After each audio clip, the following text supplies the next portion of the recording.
coming in! Paimon, coming in! Is this level okay? Can you hear Paimon?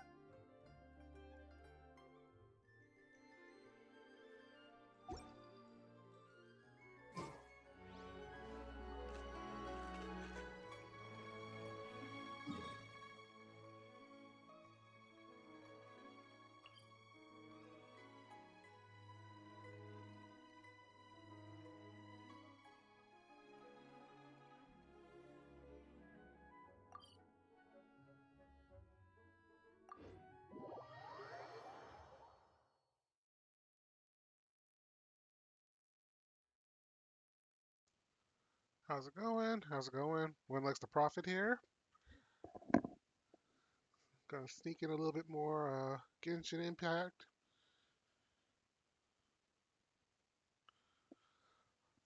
I think what I want to do is at least finish this particular chapter off, and then I think I might check in on another game, see what's going on. I've fallen behind on a bunch of other games, so I'll do a check-in, work on leveling some of these Genshin Hello, you two. Sleep well? characters in the background. Not really. Paimon got too nervous thinking about today and didn't fall asleep until the sun was almost up. What about you all, Hatham? Probably slept well. Naturally, I slept just fine. After all, a good rest should be considered part of the plan, since energy is an important resource. You just want to show off how calm you are. It's crucial to dissipate any tension before we execute our plan. The only thing you're doing is being annoying. Anyway, do you need me to go over the game plan again?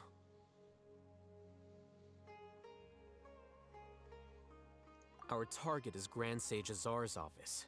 Everyone in the Academia knows that's where the Grand Sage's console is. Only they can operate it. Many restricted commands and operations are executed via that console. I'm sure that console has a way to free Lesser Lord Kusanali.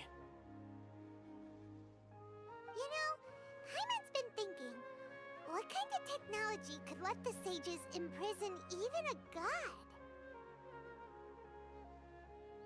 That isn't something they could have accomplished with their scholarly talents alone.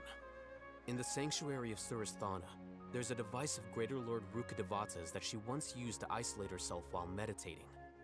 500 years ago, the Grand Sage at the time modified the device so that it can no longer be controlled from the inside.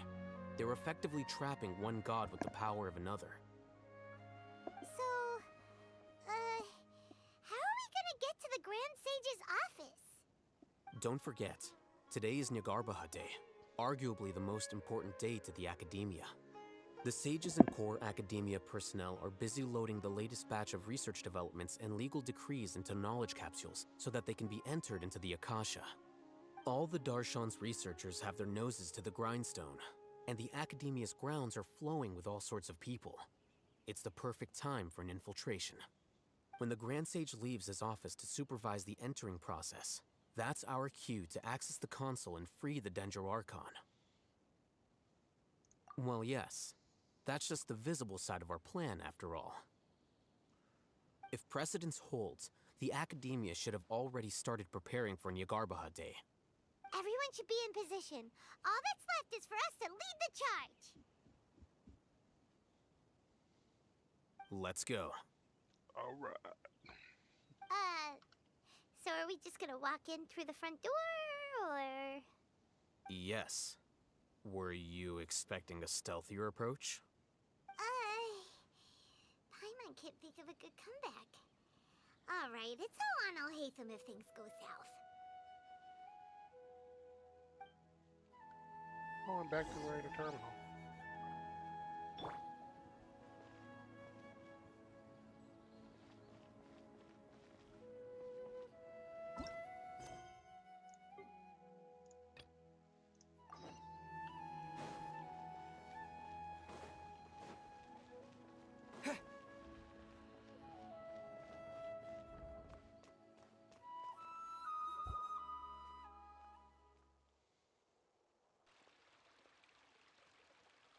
Scribe? Please, wait. Are you Scribe Alhaitham?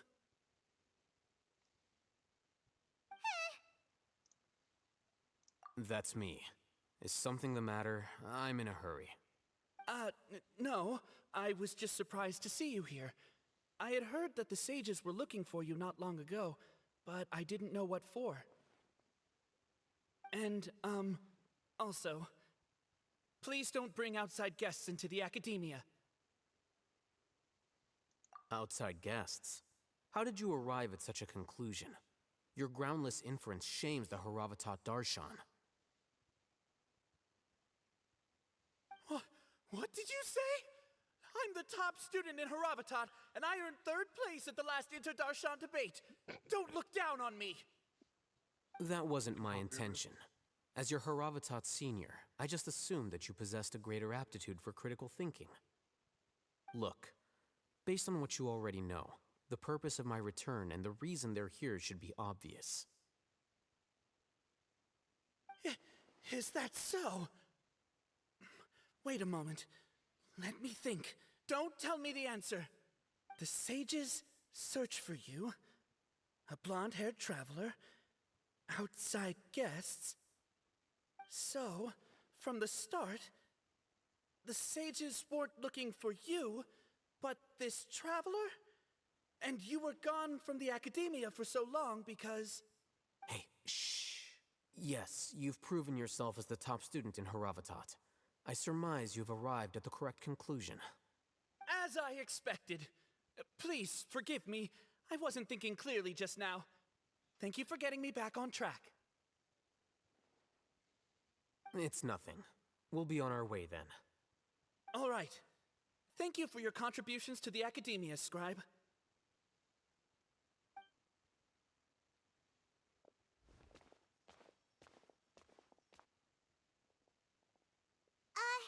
What the heck just happened now?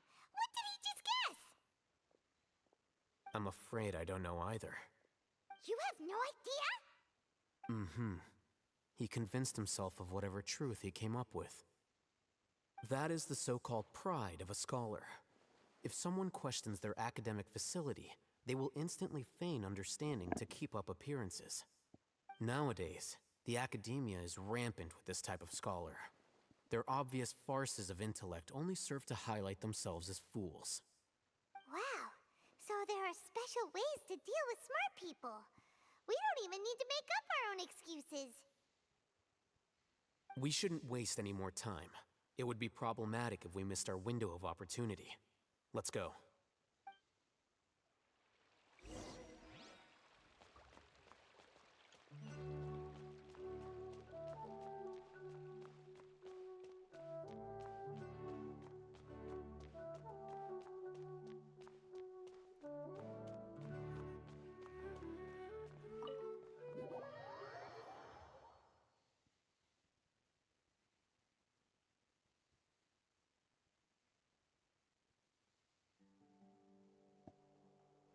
Is this the Academia's library? Indeed. Known as the House of Dana, it is quite possibly the most extensive special collections library in Teyvat. There are a lot of students going through here. Is it really okay just to waltz right in? Paimon asked too many questions. The Academia marches to a fast beat, especially since it's Nyargarbaha Day. They're all occupied with their own matters. Just act natural. Now, hurry along.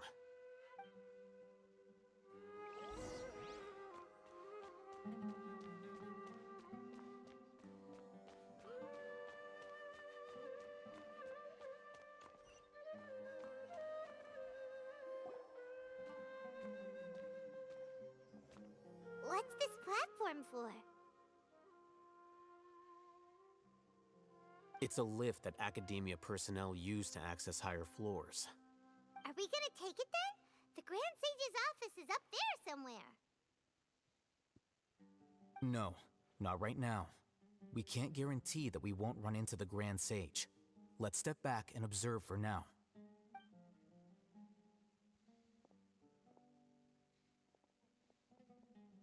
You think the Grand Sage will exit from there? And after he does, we'd sneak past him? Oh, Paimon thinks that's really dangerous. Who knows? However, if we can confirm Azar's current location, our operation will be much safer if we... Allow me to offer you a hint. If you wish to know his location, look behind you. What's Grand Sage Azar doing here?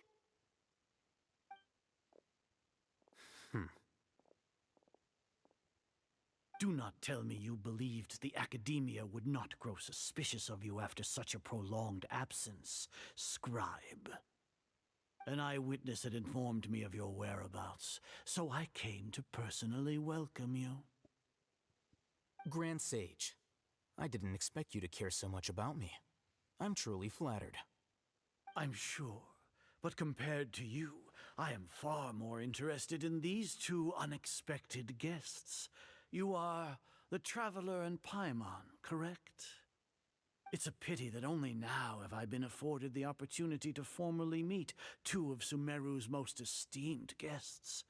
I do apologize for my lack of decorum. Excellent. You immediately initiated discussion instead of attempting to prepare some perfunctory excuse. You clearly understand the situation at hand, and have no intention of making a reckless stand. The foot traffic here renders this place unsuitable for discussion. Please, follow me to my office.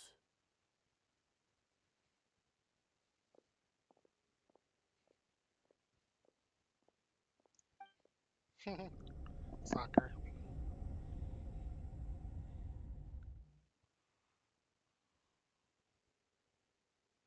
This place is crawling with guards. There's no way out for us. All right then, Traveler. What did you wish to discuss with me? Today is Niagarbaha Day, so I still have many responsibilities to attend to. There is little time for idle chit-chat before I detain you all. You seem to know quite a bit about our endeavors. If that is so, then you should be praising our great work, rather than using your trivial misgivings in a futile attempt to sway me. Trivial? Then tell me, what do the Fatui want from me?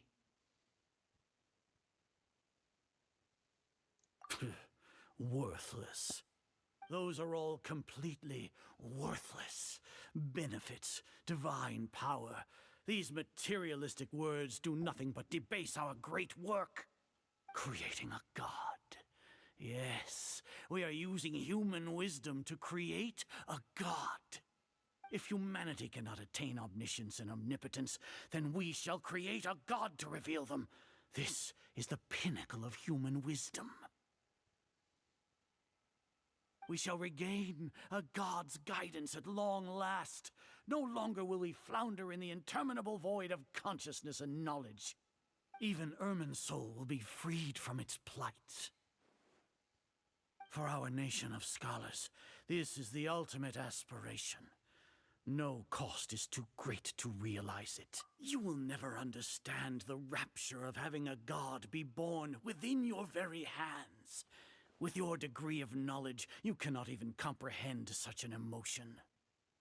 Gods exist on a plane that far eclipses humanity's. Lesser Lord Kusanali, what can she even do? Care for the people? Fend off sandstorms? Fabricate silly fairy tales? These are but child's play for the Academia. Does that make us equal to the gods? We are a people favored by Greater Lord Rukkhadevata. Though I may have personally not seen it, our forefathers bore witness to true wisdom. The ascension of the Lesser Lord has brought nothing but bewilderment to the scholars. They all ask, is that truly what true wisdom is supposed to look like? With that in mind, it is better to keep her isolated in the sanctuary of Suristhana, so our academy will not become embroiled in turmoil. What a pathetic justification. Do you really think that only the super smart or powerful should be able to call themselves gods? As per your judgment, Grand Sage, they are indeed dangerous individuals.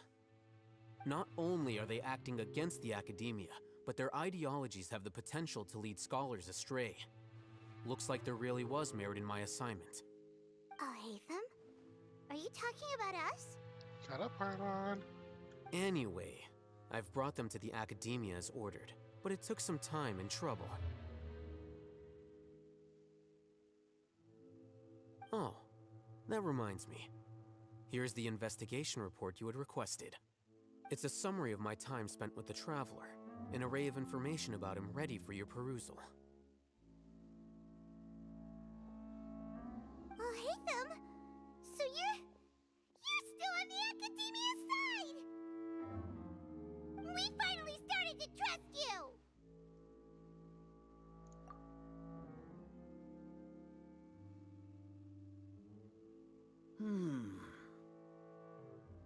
Excellent. Detailed contents with no errors. I would expect nothing less than an immaculate report from the scribe. As it is Niagarbaha Day, I'll enter the information on you into the Akasha. Surely you know what that means. We'll be monitored, just like Sino. With the Akasha's calculation prowess, all of your actions will be predicted with an accuracy of at least 98%. Furthermore, your data will be updated in real time whenever new information presents itself.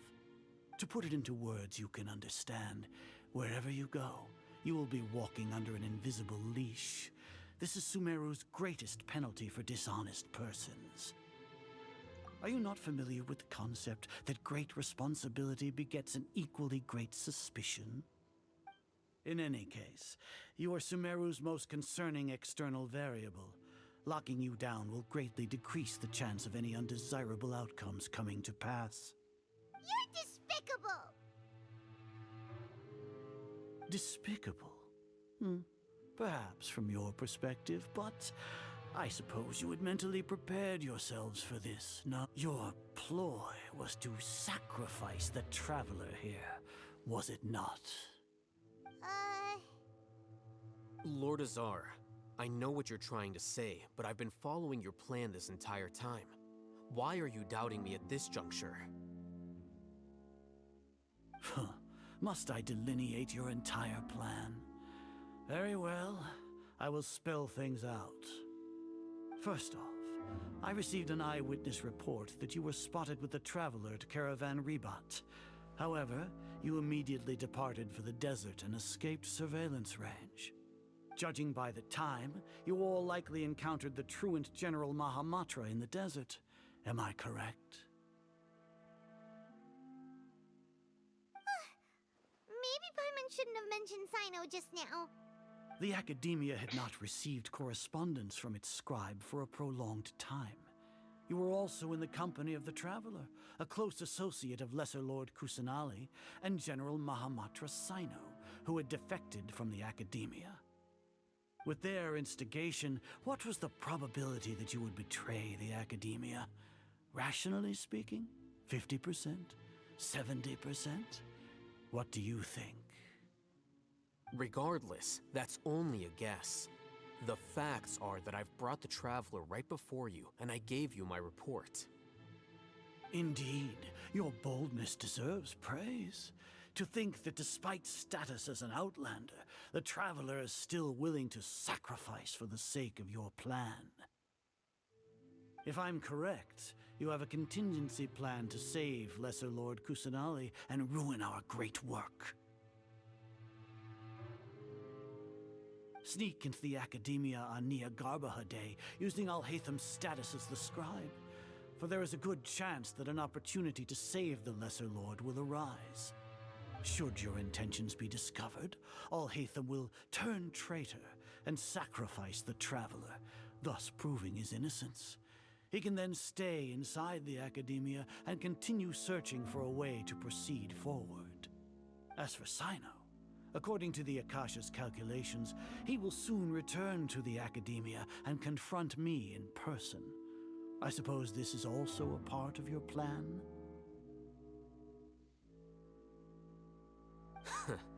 You'll see me as a traitor regardless of what I say, no? Even if you impugn me, it would have little effect on you all. You misunderstand. Losing our scribe would irreparably damage the Academia's regular operations and the development of Sumeru's future academic systems. However, under the current circumstances, even that is trivial compared to what we stand to gain from our great work. You said that I betrayed the Academia, but you, Azar, you've betrayed all of Sumeru, betrayed its Archon. So flight is turned to fight at long last. Guards!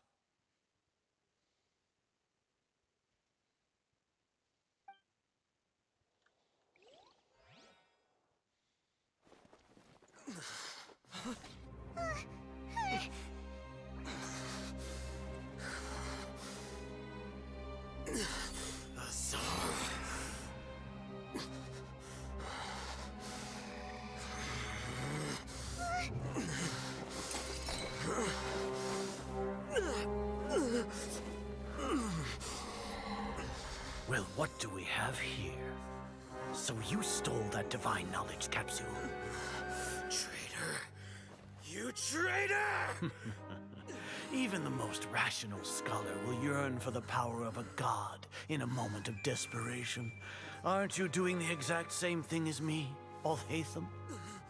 Unfortunately for you, no god will lend you their power. Azar!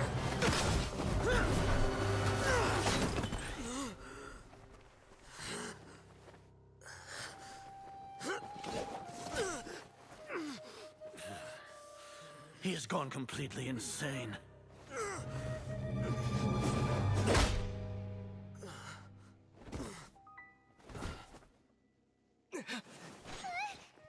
Take him to the Matra and exile him to Aru village. Then find someone to take these two to the confinement room. I'll deal with them later.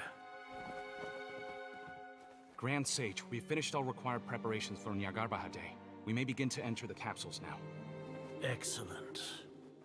You may begin. He swapped one of them out. Or more.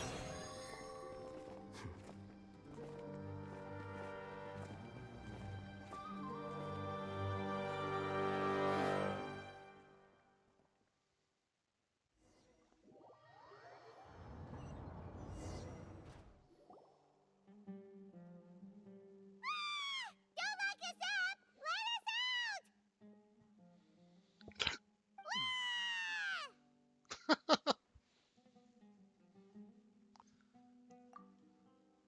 Oh, yeah. Paimon got a bit carried away there. How was Paimon acting just now? Great, huh? Everything's going according to plan so far. We made it into confinement, and Alhaitham's probably done with his part too. We even managed to trick Grand Sage Azar. Alhaitham sure knows how to cook up a plan. What are we doing next? Paimon has trouble remembering things when she's worked up. Right. Paimon thinks it went something like this. Apart from that, we still have yet another goal in the first stage of our operation, which is to send the Traveler to the confinement room. What? Why do we want to get him locked up on purpose? He's always been the person the sages are most afraid of, as well as the greatest obstacle to their successful implementation of their plan. They are very aware of the risk he poses to them.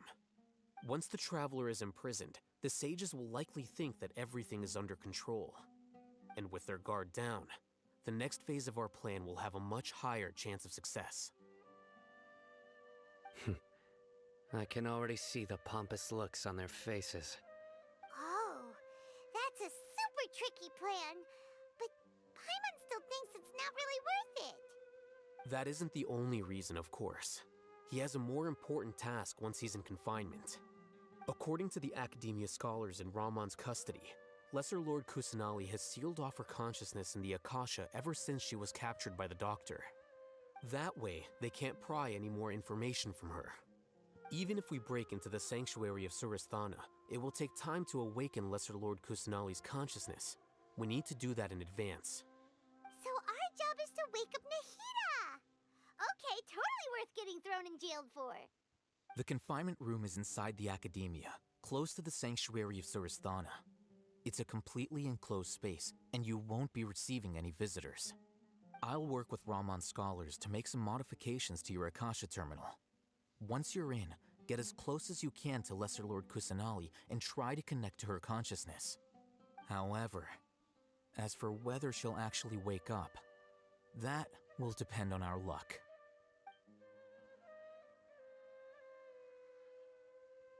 Oh, no wonder you've been wearing your Akasha terminal today. It's the one that Al-Haytham modified. Paimon thought they'd take our Akasha terminals when they locked us up in here. Were they being careless? Alright, so what now? Sounds easy enough. We can finally talk with... There's a light flashing on your Akasha terminal. It's almost like... The faster it blinks, the better the signal!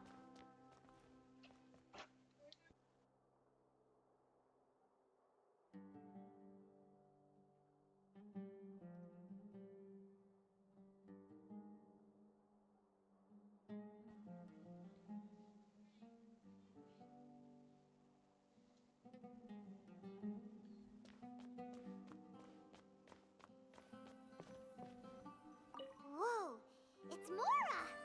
Ooh, Mora! No, Paimon, we're not here to hunt for treasure.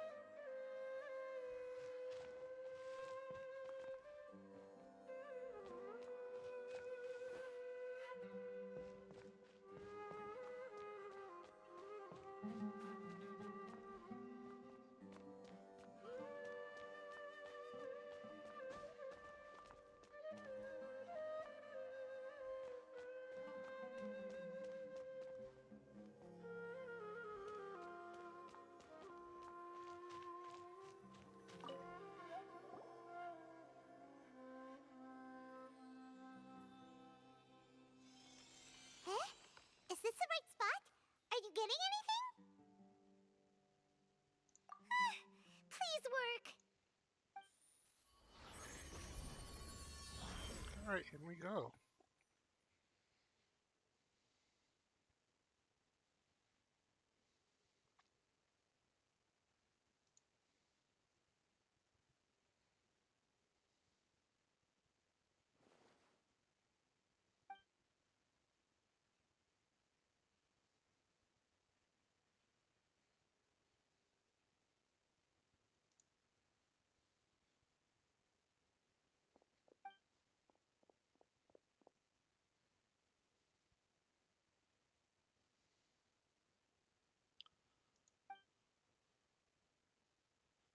Nahida!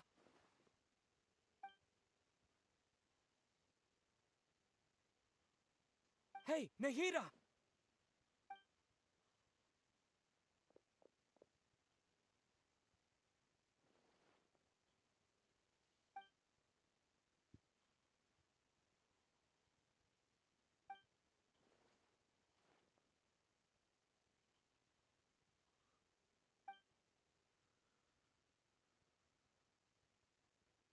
When did it first start? Oh, right. It started from the moment I was born. Oh, here we I go. want to become a worthy Archon. So I've kept studying, I thought for sure this was going to be like a cutscene. kept listening to my people and their hearts.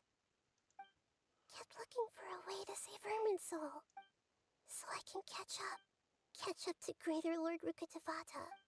But I'm stuck in the sanctuary. The sages are creating a god, and I'm forced to lock my consciousness and... Nahida!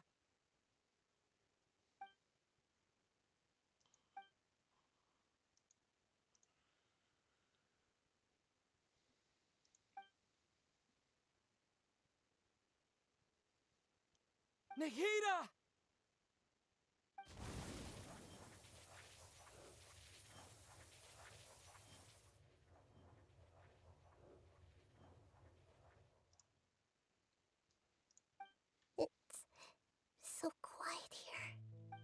Now that I think of it, I don't think I've ever actually listened to my own inner voice.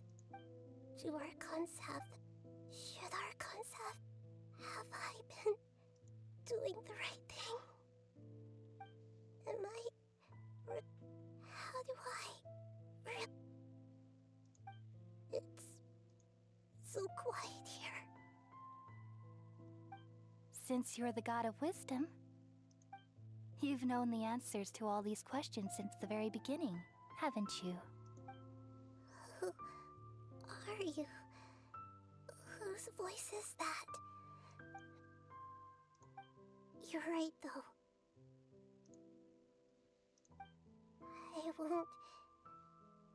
I won't ignore my own voice anymore.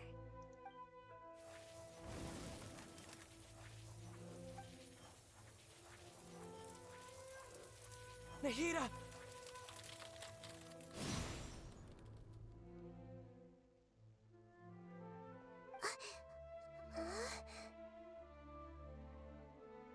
Nahida? Did you wake me up?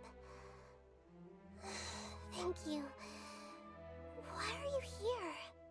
We're here to rescue you. Are you alright? I'm fine. It's just... When I think of everything that's happened to me, I feel really angry now.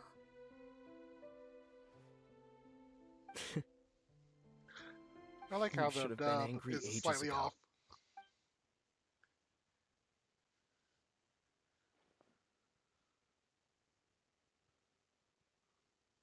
Huh?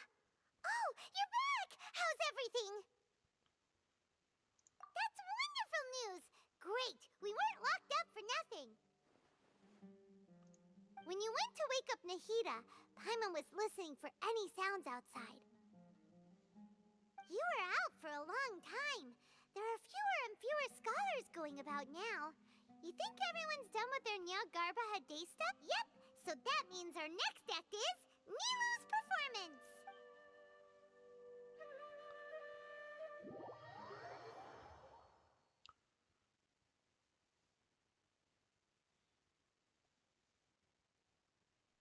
Nilu, are you sure about this?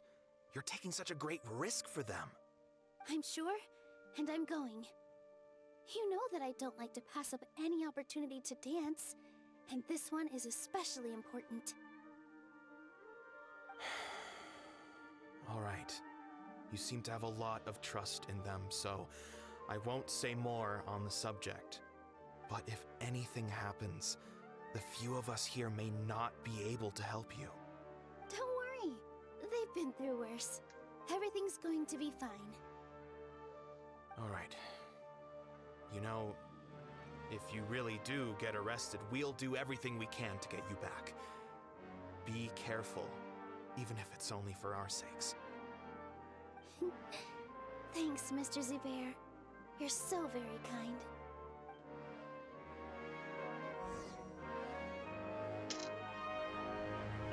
Ooh. Trial character. Let's see, what can I do? Water, okay.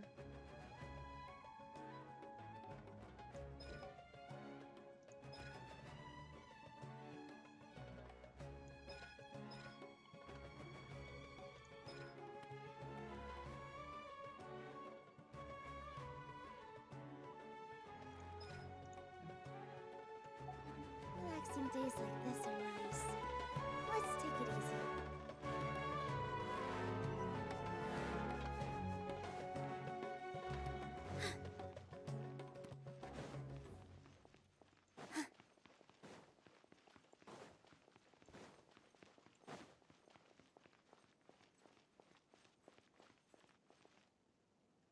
Nilu, how's it going? Nervous? Definitely more than usual. But it's because I'm worried I won't dance well enough. It's okay. Just focus on your performance. We'll take care of everything else. You sure know how to talk. Taking all the credit, even though we came here. Well, thank you both. I'll have to treat you to a meal after all this ends. I really, really appreciate all of your help. Ooh, that sounds great. Huh? How can we say no to that? All right, let's get back to business. Nilu, we'll be here to keep people from going to the academia so they don't interrupt your performance. I was planning on telling them something like, the Academia's been conducting a weird experiment. Oh, you couldn't think of anything better? Oh, I think it sounds great. I'm counting on you guys. Don't worry, it'll be a piece of cake.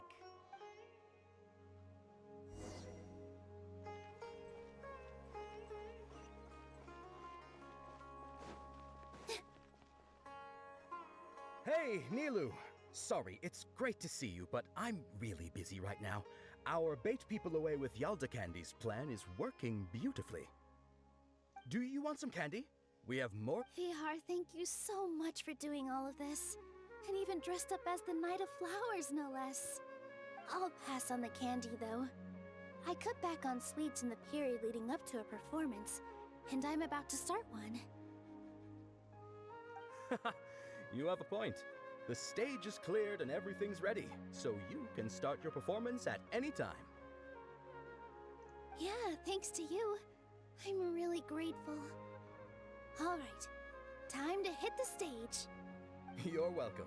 The honor's all mine, since I'll have such a great view of the show.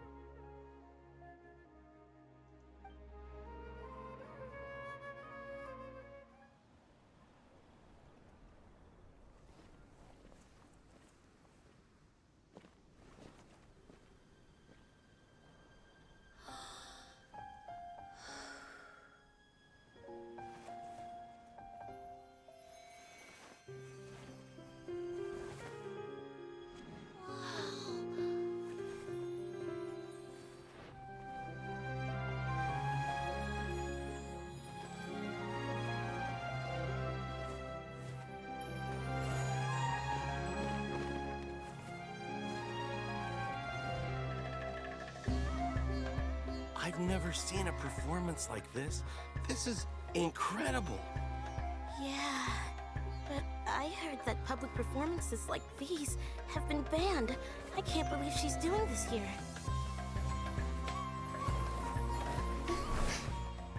Grand Sage, there's some commotion outside. How uninteresting. Issue the new Prohibition Act from the Akasha to the guards. They'll know what to do. Do you think we should, like, stop her?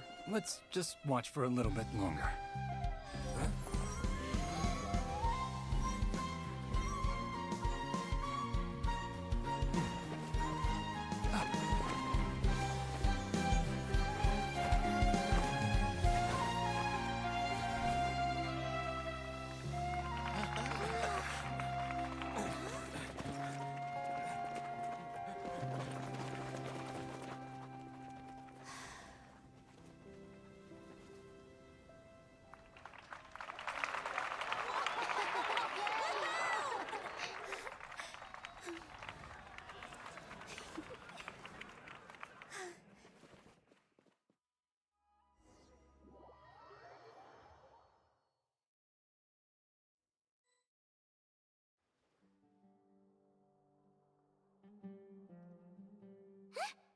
Did you hear that?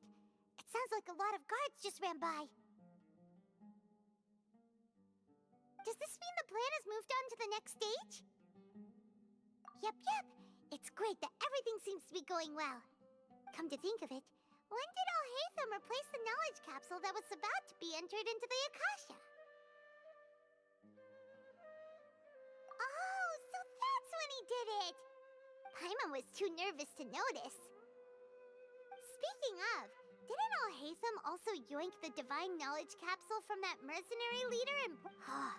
it's a time-tested trick of his. Why are we complimenting him? Yeah, he's smart and all, but he still makes Paimon's blood boil. Let's review our plan for this stage again. It's not like we have anything else to do right now anyway, and it'll help us feel more confident. Paimon remembers that Nilu's task was supposed to go a bit like this. Now that Lesser Lord Kusanali's consciousness has been forcefully sealed, The core figures of the Academia and their guards have started to wear their Akasha terminals again. With the Doctor's technological support, they think they have nothing to fear. How despicable of them to rely on such a person. But this is also our chance. I was originally asked to draft the knowledge capsule for the Artistic Performances Prohibition Act when I was still at the Academia. It should be on the Grand Sage's desk right now, and will be entered into the Akasha during the next Nyargarbaha Day. Are they really going to stop all artistic performances? That's horrible! I'll make an identical knowledge capsule, but this time, I'll smuggle some misleading information into it. We only need to find an opportunity to switch the capsules. Once it's been entered into the Akasha on Nyargarbaha Day, if someone were to be seen performing in public, the sages would definitely use that opportunity to announce the ban, and so the misleading information will be disseminated amongst the guards. Sure sounds complicated, but it seems like if everything goes well, we'll be able to get rid of all the guards in the Academia without any effort. That's pretty clever, getting right into their heads. I just have one question. Even if we manage to get the misleading info out to the guards, how can we be sure that they'll believe it? People who are used to relying on the Akasha become less inquisitive, and their ability to distinguish truth from misinformation is significantly reduced. They will view everything the Akasha releases to them as the unequivocal truth. The Akasha will turn humans into machines. I've seen it happen many times. Yikes. Good thing I didn't wear it for long when I was working in Sumeru City. At first, I thought it was a good thing too. By the way, this plan still requires a performer, right? Do you have someone in mind? Nilu of Zubair Theater. I know her really well. We can trust her.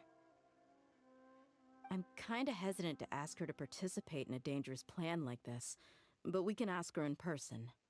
All right. After the guards and the Academia are gone, then it'll be time for me and my stowaway brothers to shine.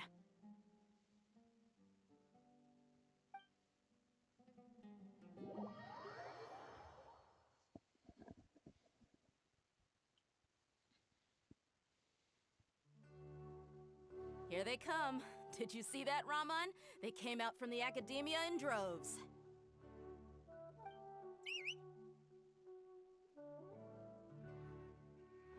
After laying low in the city for so long, this is the moment we've been waiting for.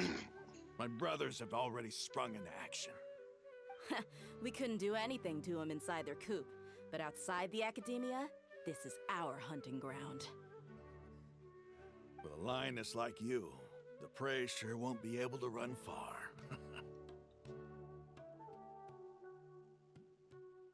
We still need to eliminate the guards as soon as possible. If we give the sages enough time to realize what's happening, the plan's doomed. All they've done is to sit on their cushy salaries and twiddle their thumbs all day while we fought and struggled every day in the desert. The only advantage they might have is their numbers. Speaking of which, most of the guards who report directly to the Six Sages belong to the Corps of 30, but they have a completely different reputation. Following those blasted sages every whim, throwing away all the principles of being a mercenary. As someone in the same profession, I'm obligated to teach them a good lesson today.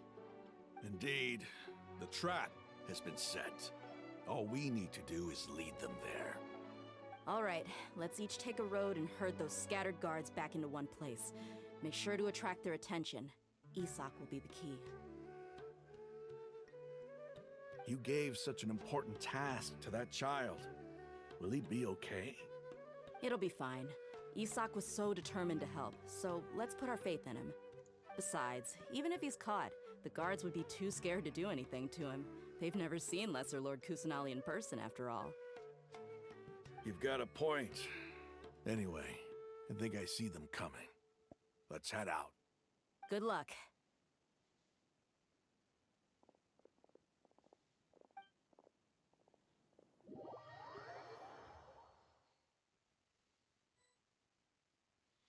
So Isak is playing the role of... This outfit.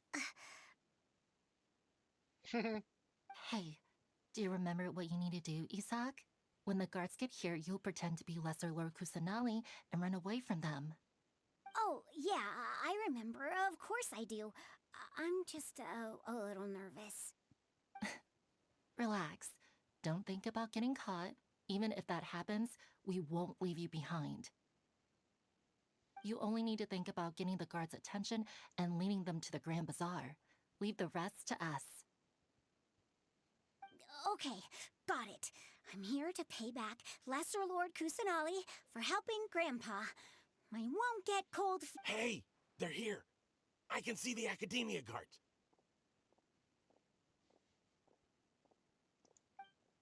All right, it's time, Isak.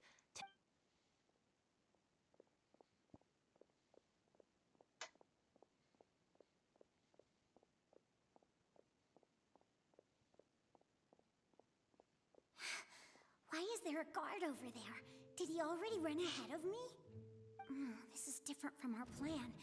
But there's no time. I need to make a choice.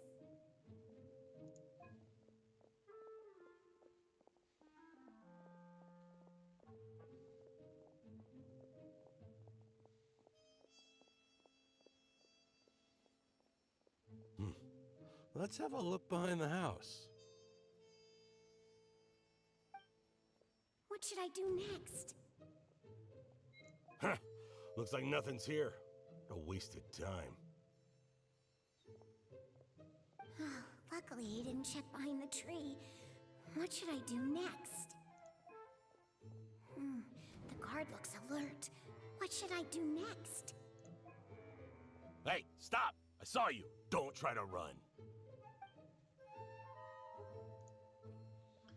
Whoops. The guard looks alert. Okay. Doesn't seem like anything unusual's around here. Looks like the guard finally left. I need to go. Let's find an opportunity.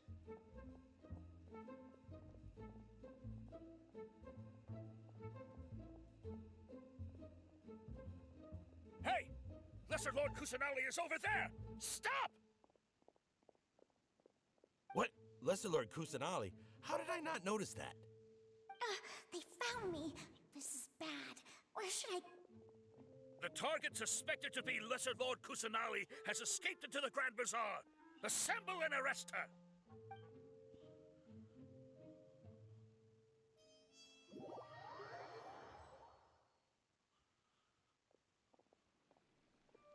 Where did she go? How did she disappear? Did we lose her? Hurry up and find her! Hey, why is your team here? Didn't we say to split up our search? Hurry! Hurry! This place is... Why are you all here? Yeah, isn't it one heck of a coincidence? Everybody's here. What on earth is going on? I suppose that's all of you? Who are you? Did you set us up? What are you planning? Phew, that was rough. I almost got caught. Little brat! So you're not actually Lesser Lord Kusanali.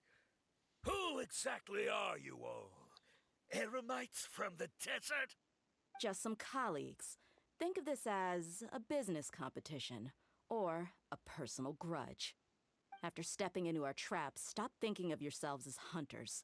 Behave like the prey you are.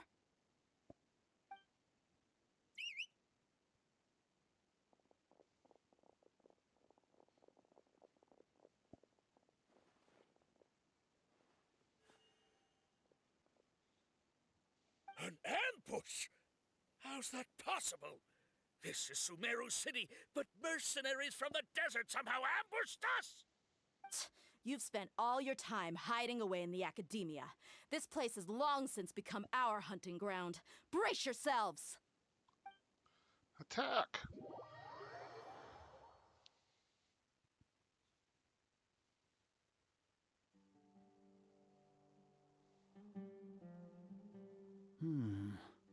This is odd. The academia has quieted down after the conclusion of the Niagarbaha Day ceremonies, but it's much quieter than usual. Where are the guards? Why have I not seen a single one? Guards? Guards! Grand Sage, how may I be of assistance? I called for the guards. Why did you come? My apologies, Grand Sage. Right now, all Academia guards have entered the city to perform the ordered arrest. I thought you knew. Arrest? Who is there to arrest? I have an ominous feeling. Arrest Lesser Lord Kusanali, right? Is that not what the order was? Lesser Lord Kusanali? You mean she has disappeared? Yes. I wouldn't dare make up something like that. Right now, everyone is in a panic, and many are saying that Lesser Lord Kusanali will take revenge on us. What happened? Just what is going on? Lesser Lord Kusanali somehow escaped? Was it Alhaitham and his party that freed her? That's impossible. The Academia is heavily guarded today, and any order to release Lesser Lord Kusanali would be strictly confidential. Besides, Alhaitham and the Traveler are already in our hands. What manner of trickery did they employ? How could Lesser Lord Kusanali disappear into thin air? Disappear? Wait. How was the arrest order distributed to the guards? It was issued by the Akasha earlier today. Only you have the authority to send messages like that, so I thought it was your order.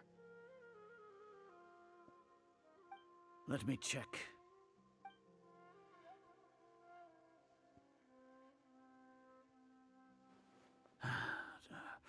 Here.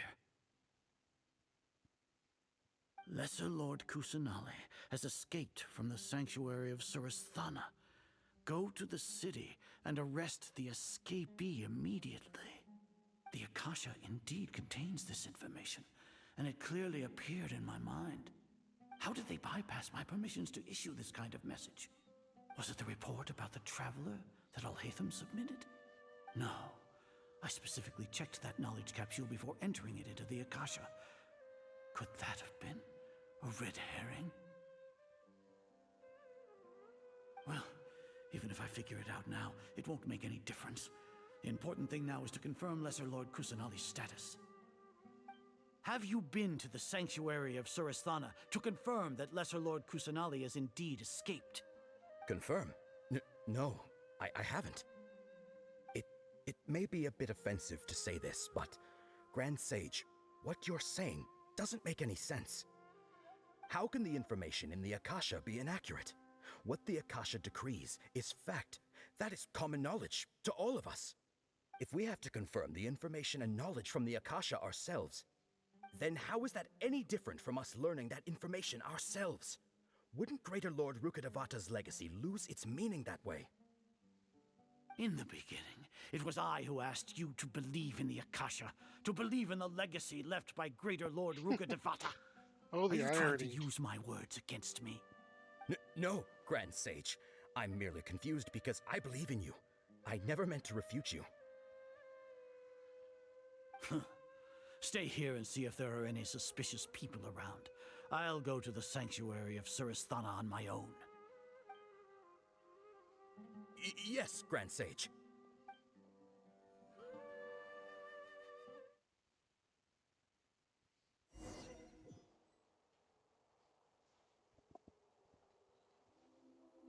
Lesser Lord Kusanali has escaped from the sanctuary of Surasthana. Go to the city and arrest the escapee immediately. How can that be? Stop thinking about it. Stop. It must be a trick of theirs. As long as I personally confirm it. Ah! Impossible. That's impossible. There must be something wrong with my eyes.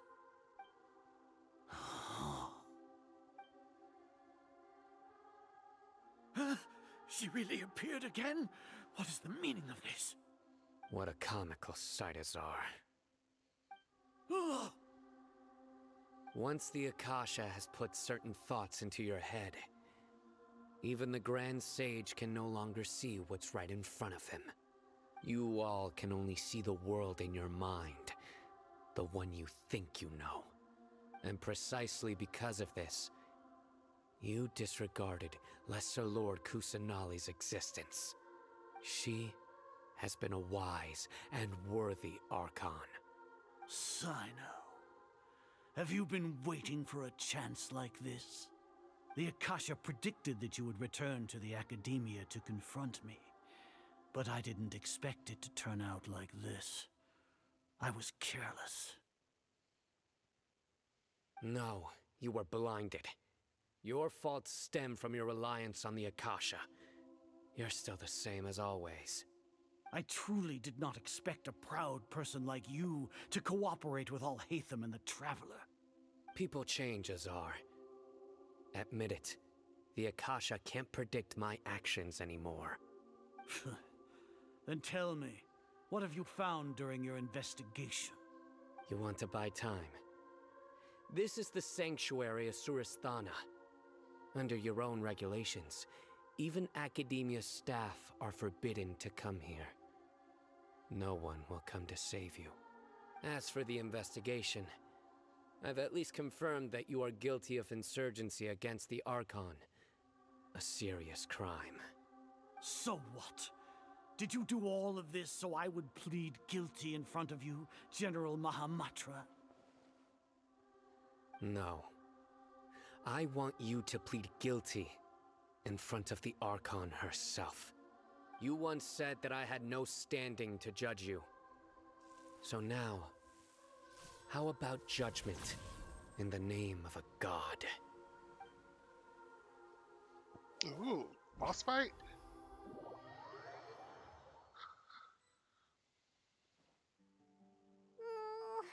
How long do we have to wait?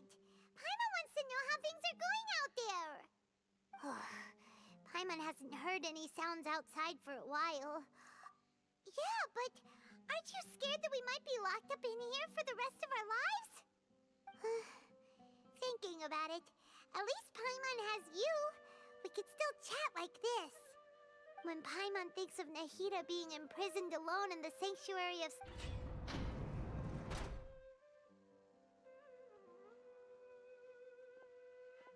Here comes your savior.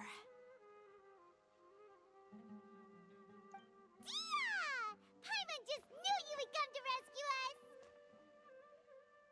You two really owe me some big thanks. I had to search through who knows how many guards to find the key here. It felt even more tiring than whacking them. I'm exhausted. Thanks a lot. Need Paimon to rub your shoulders? No, that's, I'll pass. What are you afraid of? Oh, are you ticklish? Now isn't the time to talk about being ticklish. Things in the city and on Sino's side are both going well. The guards that stormed out of the Academia are all taken care of. The Corps of 30 is in charge of the city's defenses, but we already talked to Asfand. They've been fed up with the sages bossing them around. As long as it doesn't break their employment contracts, they'll turn a blind eye. That's probably because you've been super great friends with them for a long time. The Grand Sage is in his custody. Even I know how terrible it is to fall into Sino's hands, so he probably... Sino forced him to release Lesser Lord Kusanali. He has no choice but to obey. So, hurry to the sanctuary of Surasthana. Assuming nothing weird happened, we should have already rescued our Archon. Honestly, I didn't expect our ragtag bunch to do this well. We just came together last minute to save the Archon, you know? Alright, you two better go. I still have to clean up some messes in the city. See you around.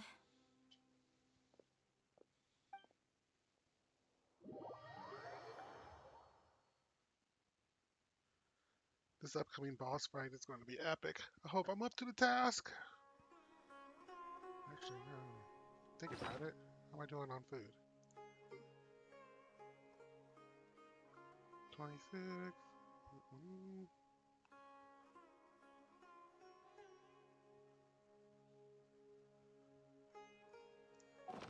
It's going to be close.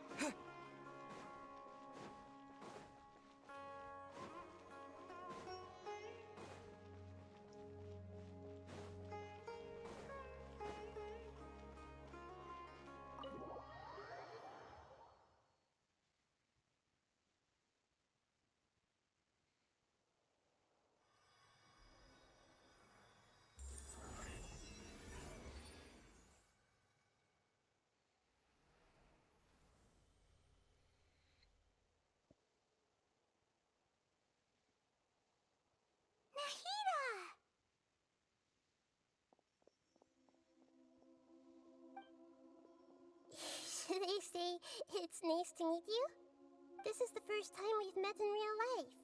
Before, we've only met in dreams, consciousness, or when I was in someone else's body. Thank you so much for coming to rescue me, but I also need to apologize. During this time, I did some self-reflection.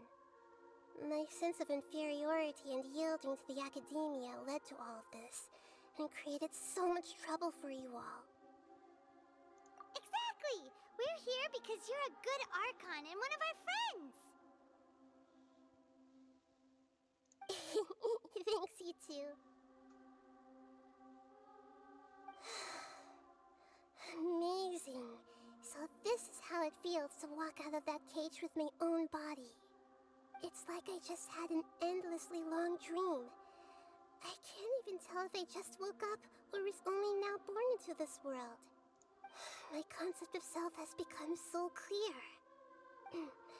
But now doesn't seem to be the time to indulge in this feeling. This is really embarrassing. You all just rescued an Archon, and now she needs your help to save her country, and even the entire world. It's okay.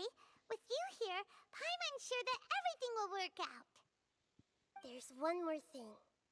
What is it? For all the things the Academia did to me, and for all the folly it committed in the name of wisdom, as their Archon, I will make them pay. Ah! Wow! That's the spirit! You're finally... I understand now. To be a better Archon, I first need to better myself. If you haven't even figured out how to be a caterpillar, how can you be a butterfly? Yes, true. That reminds me. I wonder how far along the Academia is with their god creation plan. We need to hurry and prevent the birth of that false god. I need to make some preparations. Since I'm now free, I can establish a direct link to the Akasha and control it. First things first, I need to remove the restrictions that's after that. I'll make some adjustments and revoke the sage's permissions. The Akasha will then be like how it originally was. After all, the Academia betrayed Greater Lord Rukkhadevata's trust. This might take some time. In the meantime, you should also work on your own preparations. If we don't stop the god creation plan in time, we'll be in for a tough fight.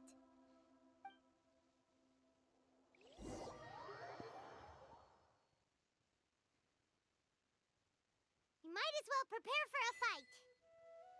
When we're done, we can take a walk around. After all, we missed out on a lot of stuff when we were locked up. You know, we got time.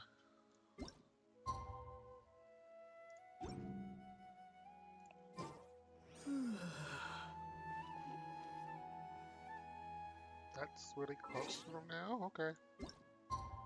But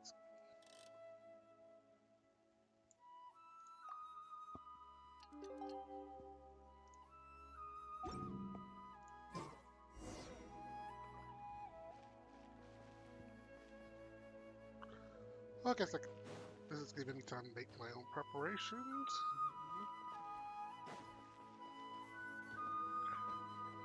Now let's make some ready.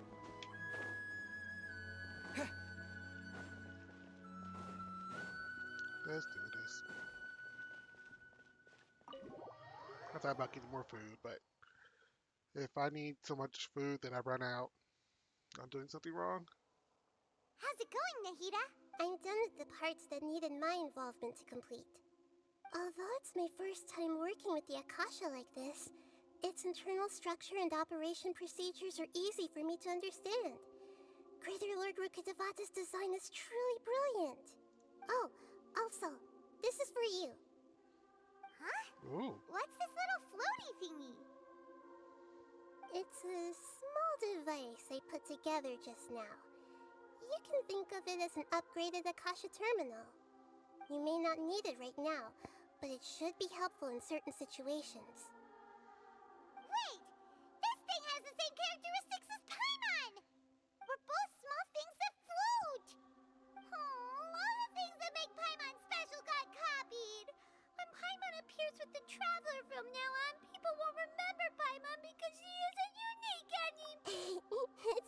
Paimon. It can't replace you. It's only a flying device, but you're the Traveler's irreplaceable friend. You're so good at comforting people, Nahida. If only the Traveler was as smart as you. Hmm? I was simply telling you what I feel to be the truth. I wasn't trying to comfort you. Nahida, you're natural at this. What you just said made Paimon even happier. By the way, there's something I need to confess. Even though I'm the Archon and in control of myself again, I'm not very good at fighting. You may have heard that an Archon's power is derived from their people's faith. However, I'm not as well loved as Greater Lord Rukkhadevata. If we get into a situation where combat is our only option, I'll have to count on you, and I'll do my best to provide support. I'm glad I can rely on you. So the God of Wisdom isn't good at fighting? That actually sounds about right. I've located where the false god is. Time is of the essence, so let's skip to it.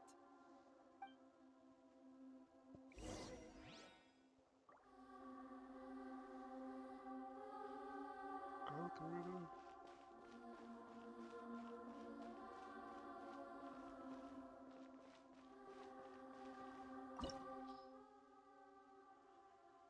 Party level 82. Okay. This is gonna be rough. Let's do it.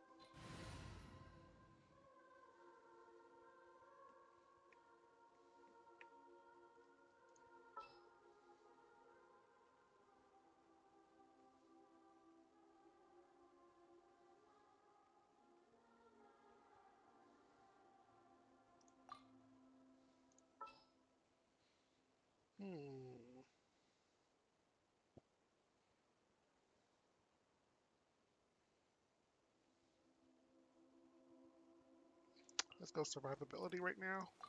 As you wish. Balladeer is a lightning based, so I don't need a lightning thrower. Although I wish I had somebody ranged.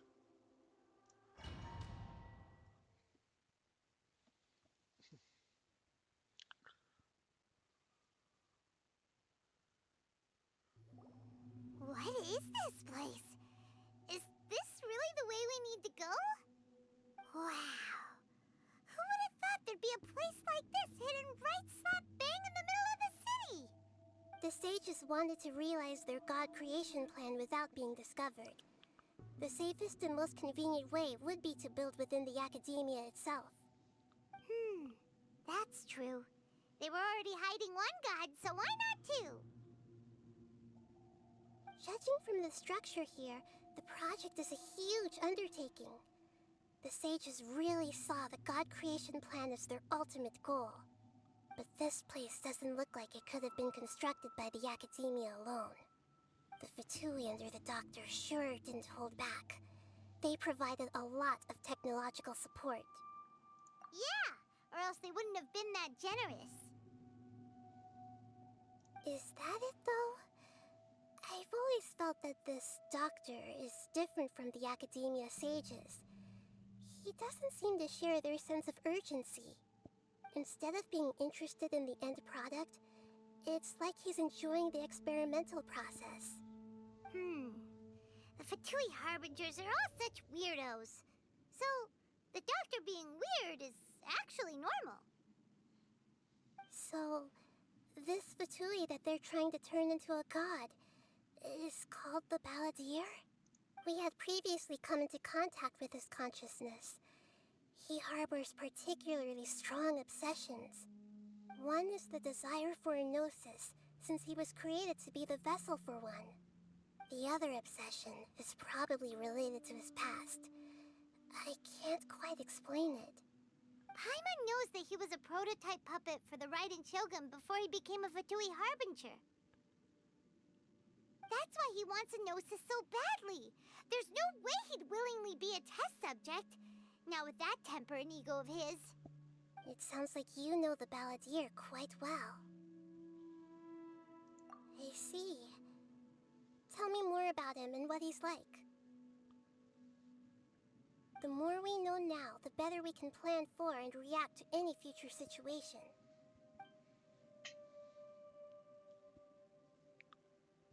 Ah, I see. How fascinating. Alright, time to go.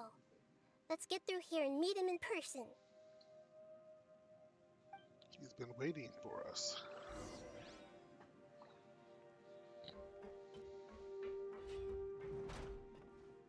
Oh, okay.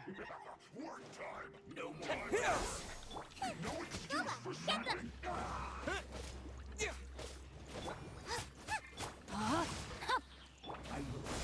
Scatter! Go on! Give me time to put this behind you! It isn't time for a break! Nice and spicy!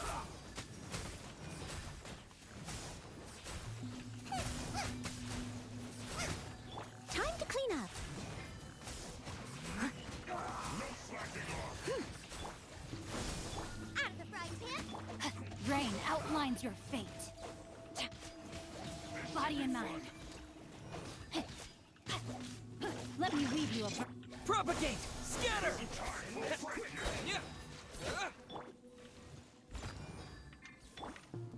Spring forth!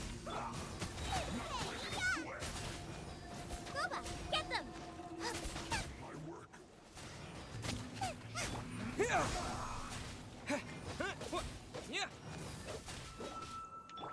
No, my sword!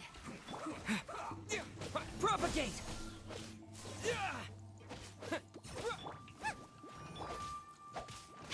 I must leave no...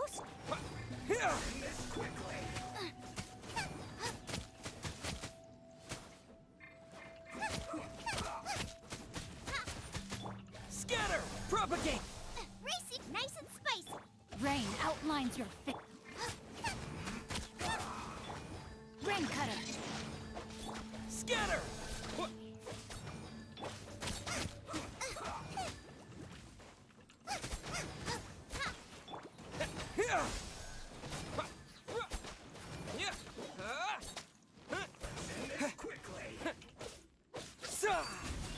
Leave it all to me, as a dutiful maid would.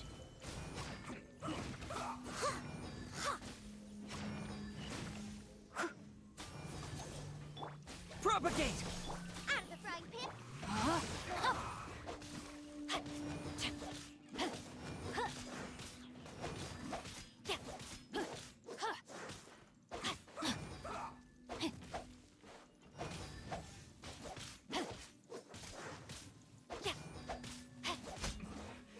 This isn't good. Whew.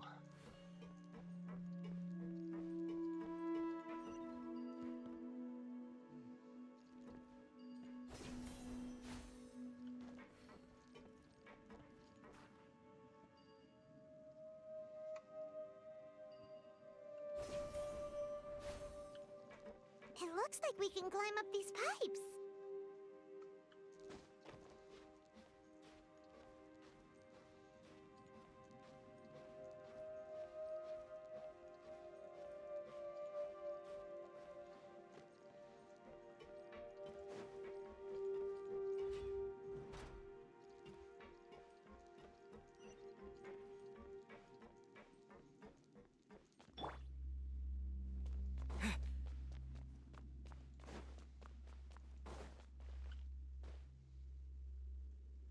The pattern on the ground seems all messed up.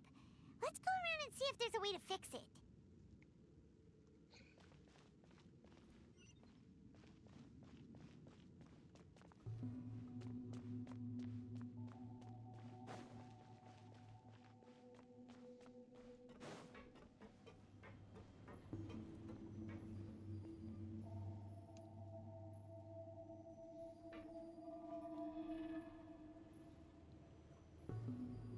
It seems to have stopped. Let's continue.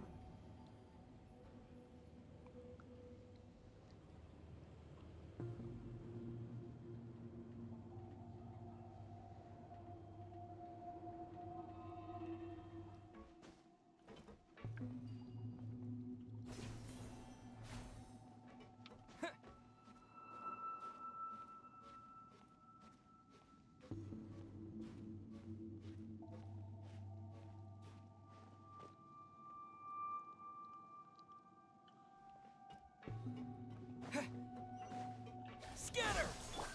No more words. I must leave no... No, my sword! Quickly! Witness the power. I will end Eat this!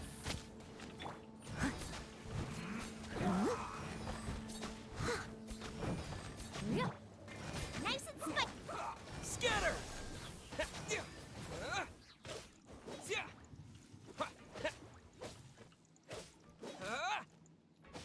Let's end this quickly! Propagate! Boba, get them!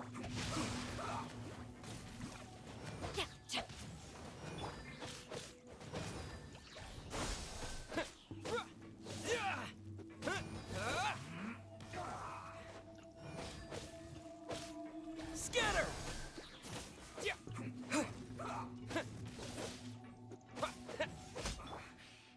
Yes, this is it.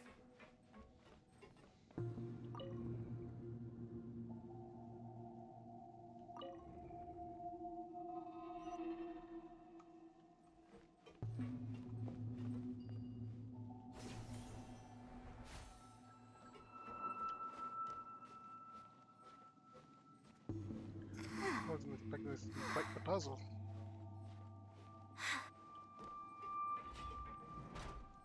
You'll get Nice and frostbite. Steady as stone.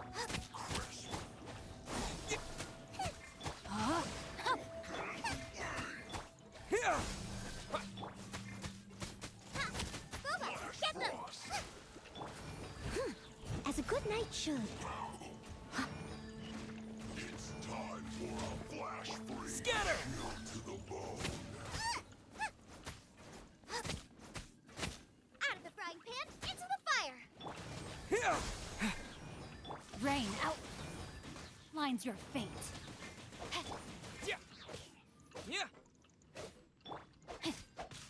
Let me weave you. Scatter! Nice and spicy! You're toast! Leave it all to me.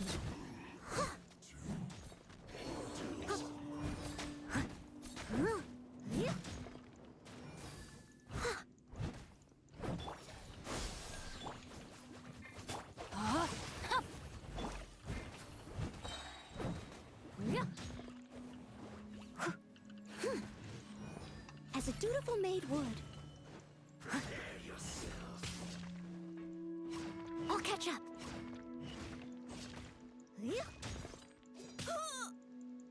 I must leave no stone unturned.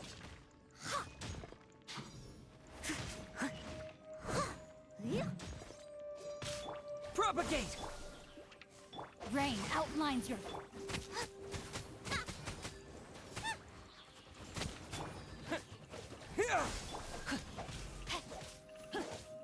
Witness the power of good work. Boba, get them! Race you! Can't run from death.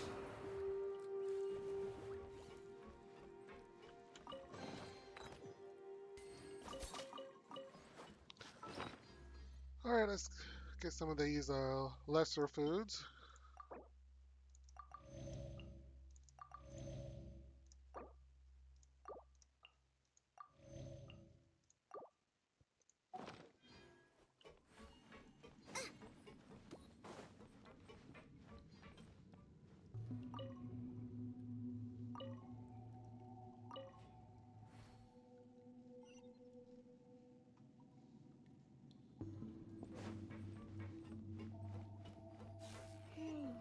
The cart is stuck. Maybe there's something wrong with the tracks. Let's try adjusting the direction of the device to clear the tracks.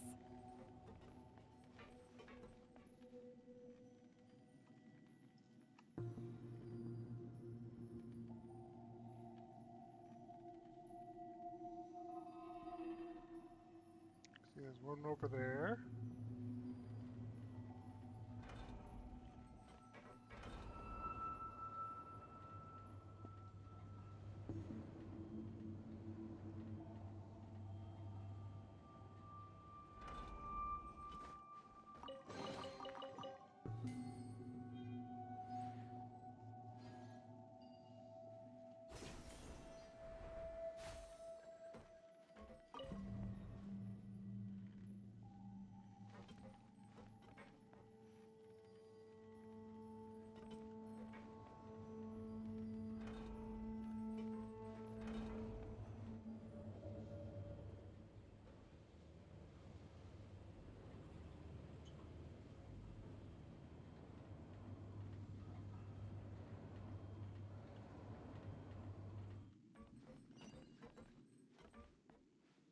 See if I had the range attack right now. Well, he looks like a range guy too.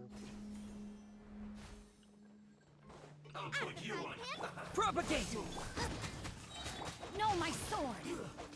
Shouldn't get careless.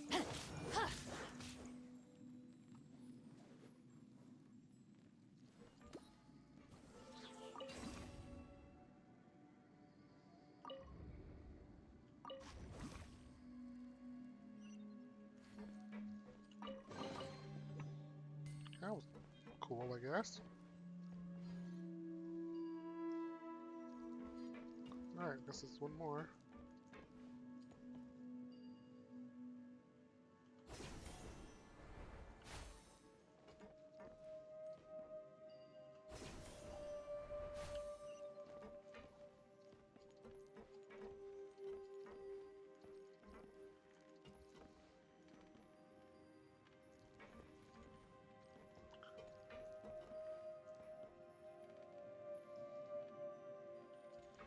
So let's fix this one first.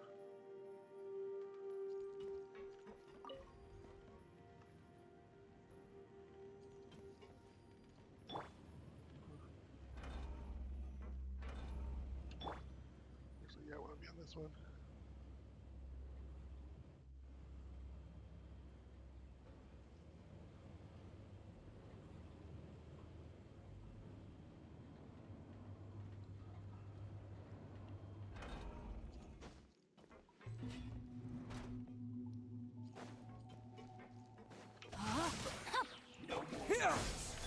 Nice and spicy.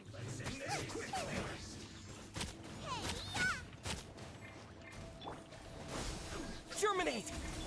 Time to clean up. Ring cutter.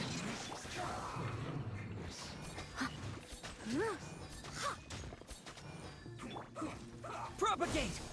Out of the frying pan, into the fire.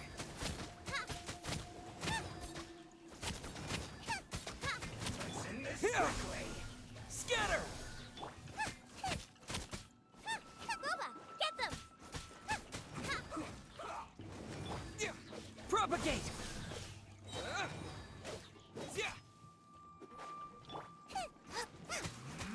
Grease you. Nice and spicy.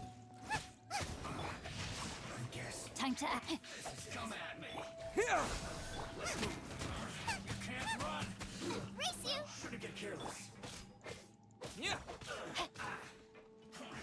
I see through you. Don't be a killjoy. Spring forth! We've only just Boba, begun. get You them. need to hurry up. No, my sword! Can't run. Well, Let me weave you a bird. Propagate! Here! we've only just begun. You need to hurry up. Out of the frying pan, into the fire. Propagate!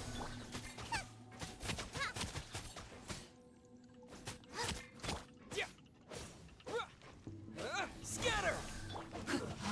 Shouldn't get careless. Have a look at this.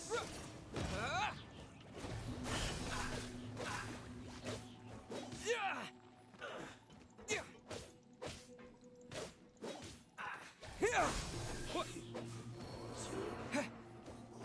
Propagate! Nice and spicy.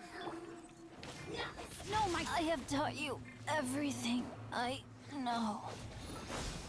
Alright, let's quickly resurrect.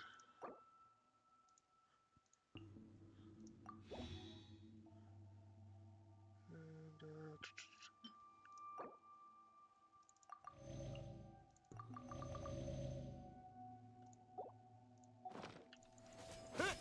Eat this. Germinate! Boba, get them.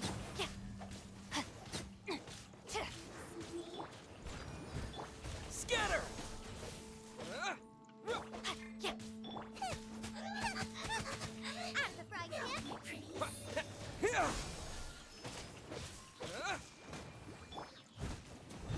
As a dutiful maid would.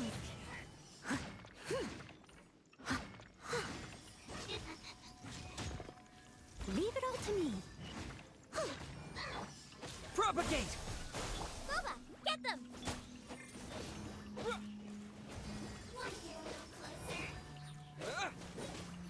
One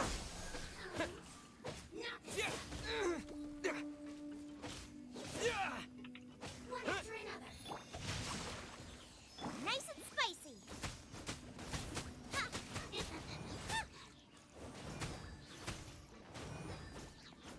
This sugar. Break one out of the frying pan into the fire.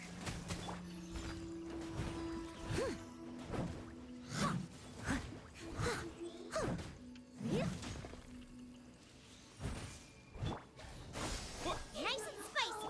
Rain outlines your fate.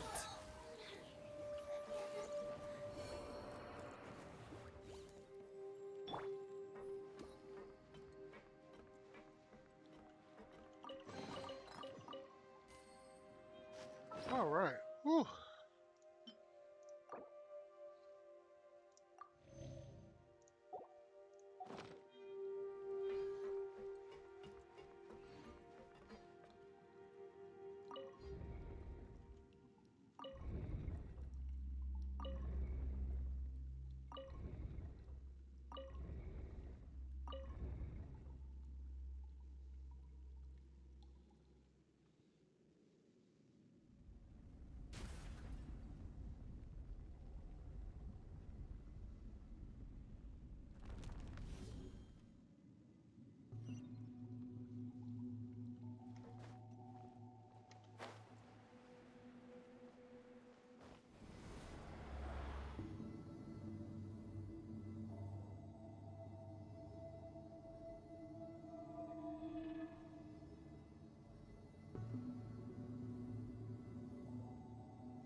Looking at its operational status, we must prepare for the worst.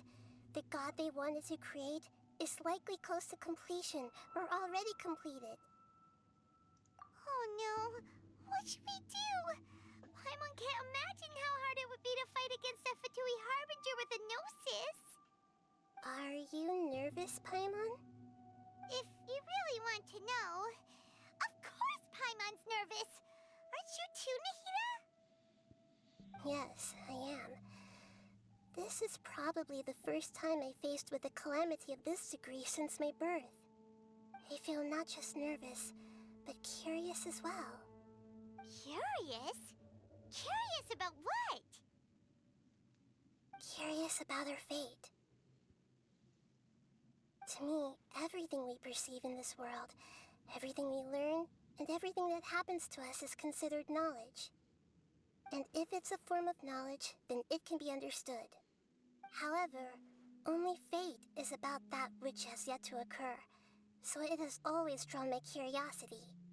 So to me, fate is the ultimate knowledge. That's also why I love observing humans and all the things that happen to them. It all brings me great satisfaction. And now, at long last, I'm not just an observer anymore. I will personally experience my own fate with you by my side. Isn't this such a wonderfully exciting thing?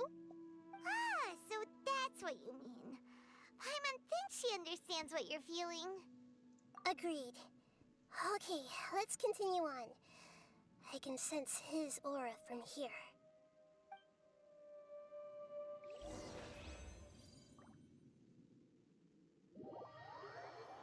Oh, that was quick.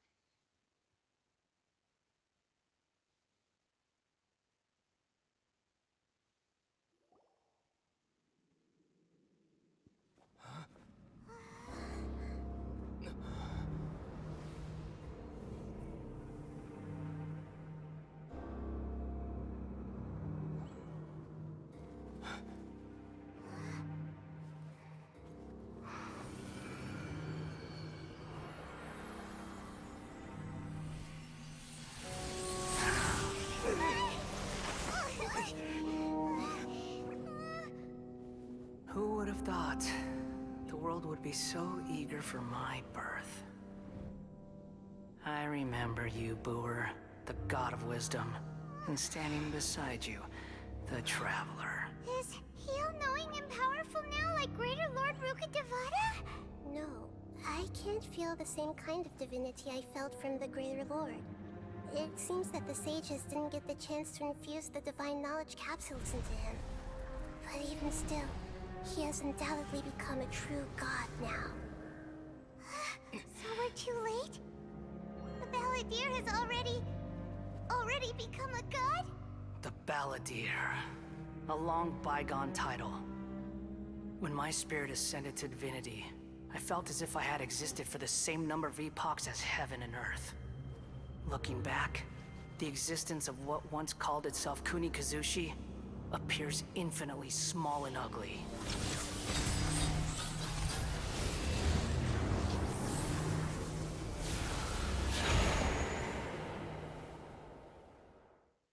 This imposing aura. That's cool. It really feels like a god's. A body that capitalizes on the Balladeer's original construction as a mechanical puppet, with the Gnosis serving as a constant power supply. How much effort and resources did the sages put into this? From a purely technological perspective, it's a commendable achievement indeed. It's no exaggeration to say, this is the culmination of human wisdom. You sure are something. Dishing out compliments at a time like this? But I don't think he's reached the spiritual height of a god. Strife is engraved upon every god and every gnosis brought forth into this world. Can you feel it? The exhilaration of such power, and the thrill of anticipation for our contention. Nahida wouldn't feel the same things as you! Do you not realize that you are interrupting a conversation between gods? Lowly creature, know your place. The strife engraved upon a gnosis. You're talking about the Archon War. Tevat's current peace was not easily won. I didn't personally participate in the Archon War, but the way I see it, all those losses were meaningless, driven by the demands of the laws. There's no point in bringing it up again. Is that so? Yet I am deeply disappointed that I was never allowed the fortuity to personally participate in the Archon War. This is a first. Encountering a god in this world who does not crave power. No wonder your own people have abandoned you, God of Wisdom. Your judgment is as your existence, unsubstantial. This is where everything ends, Booer, the God of Wisdom. You should know that wisdom cannot solve every problem. Like now, where your only option is to face me in combat.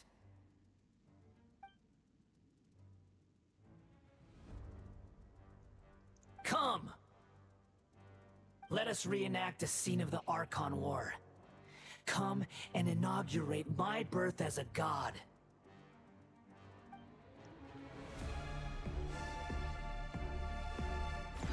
Feeble human!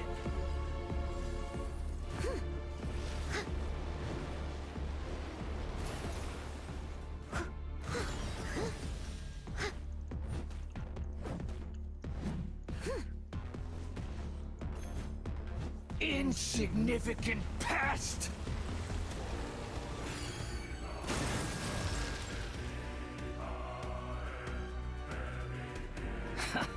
Steady as stone. Someone needs assistance. At my command, you shall fall! Alright, how do I do this one?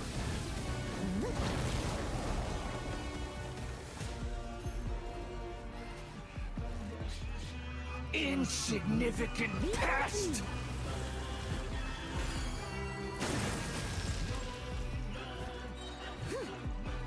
As a good knight should.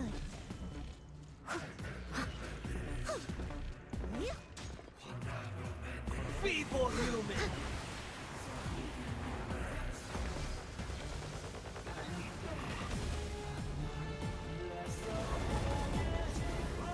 I can patch myself up. Boba, get them! My endless cycle begins!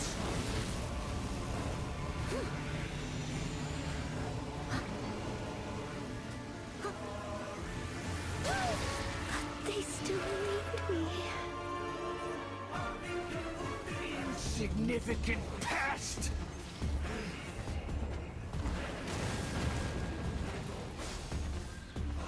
Propagate! No, my sword!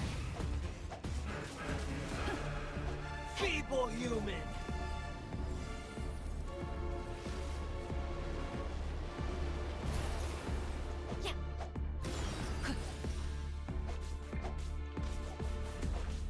Witness the power of... Scatter!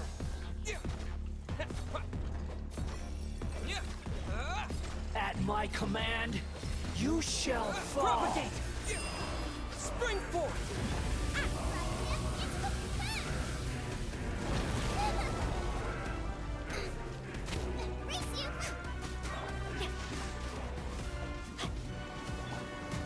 Churn! Scatter!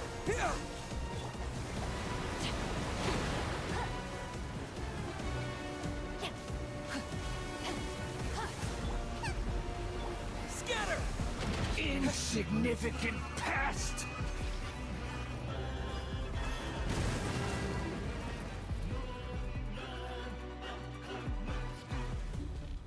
Alright, I did not select Propagate! that. So I have no idea what I'm doing.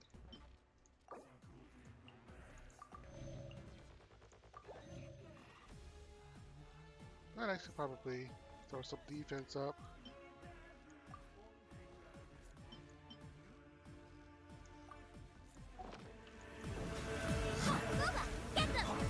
Perish!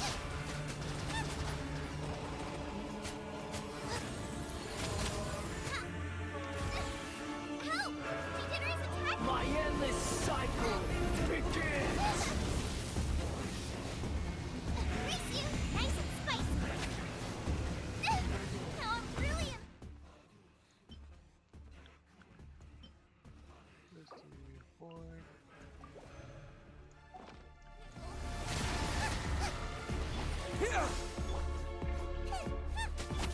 Steady as stone. Feeble Rain human! outlines your fate. Boba, get them! Scatter! Germinate! Yeah. What?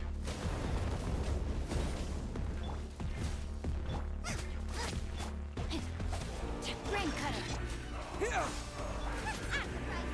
Churn! I must leave no stone unturned. Propagate! Nice and spicy!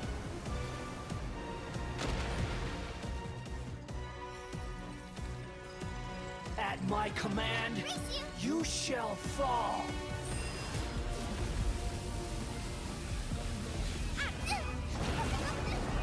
Help! Nice and spicy! Yeah. Steady as... Perish! Boba, get them!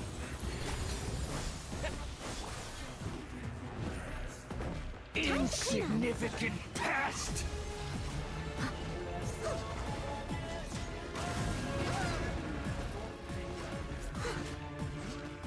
Propagate! Nice and spicy! Rain outlines your fate.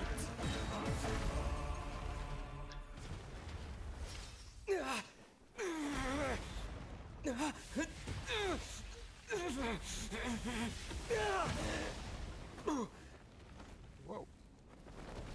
That's gonna leave a mark.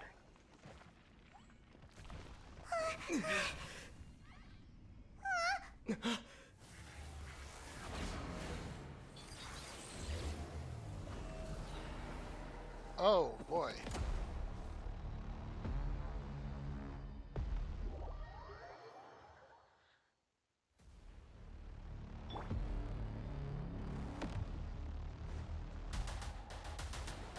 Tremble!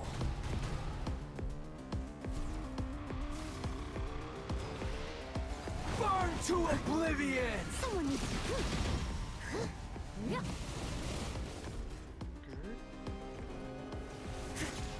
Kneel!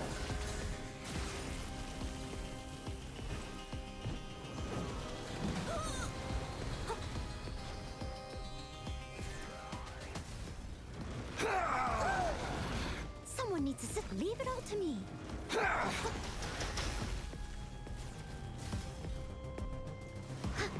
Tremble!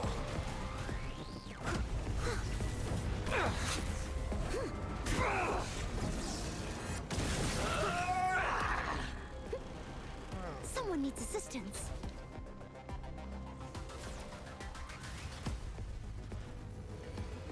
Reality is pain!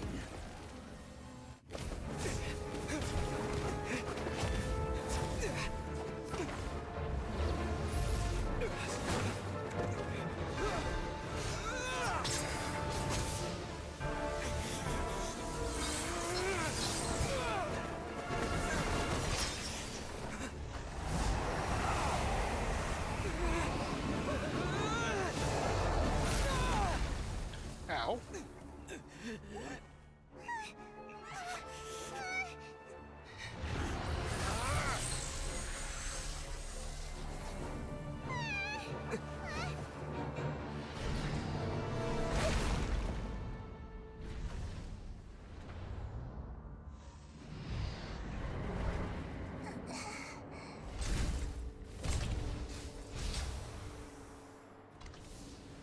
This is supposed to be a battle between gods, yet you choose to hide behind a mortal.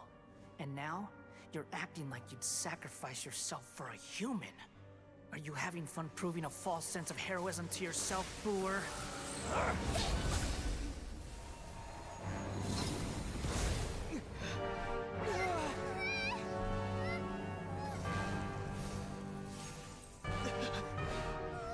The data collection is almost complete. Do you even know how many times you've tried to take my gnosis from me?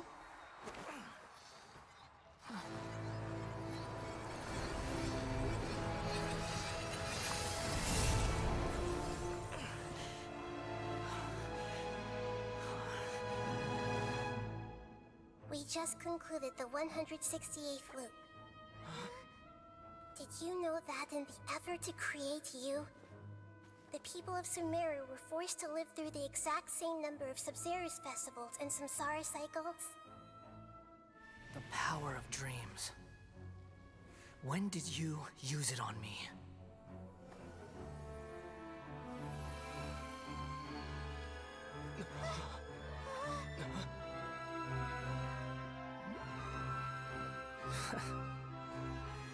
You can't even defeat me in a dream. What do you hope to achieve with this little trick? Come, Traveler. Just like before. Allow me to awaken the memories in your dreams. All that battle experience! It's more than that. Compile everyone's wisdom in the name of the Archon. That is the original function of the Akasha.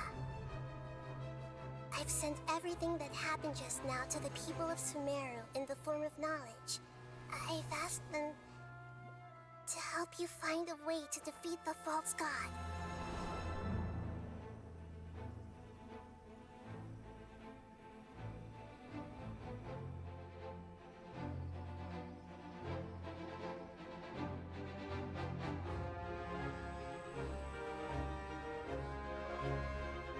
Now, all of Sumeru's wisdom is at your disposal. Meaningless tricks won't save you.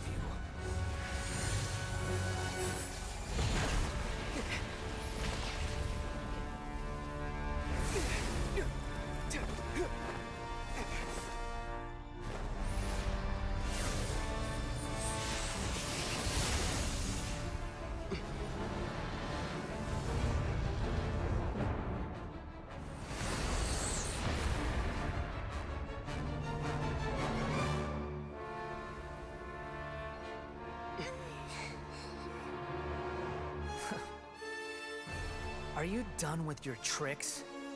Can I finally take this as a real battle between gods? I'll leave this to you. The first sage of Boor.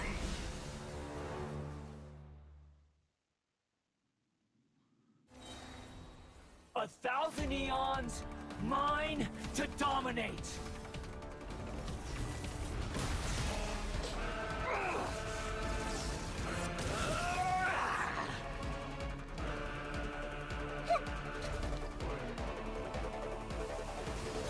Kneel!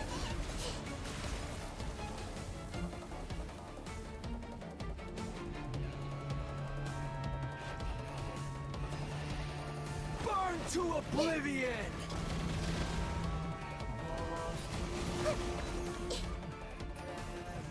This may hurt a little.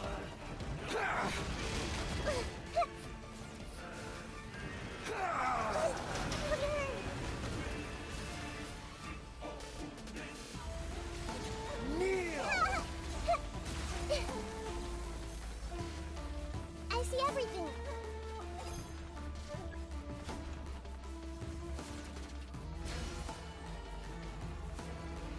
Reality is pain!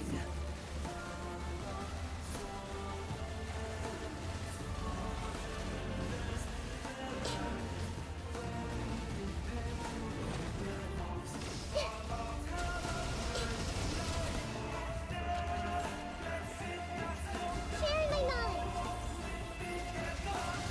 Kneel! Good riddance, cruel world. Everyone hold hands.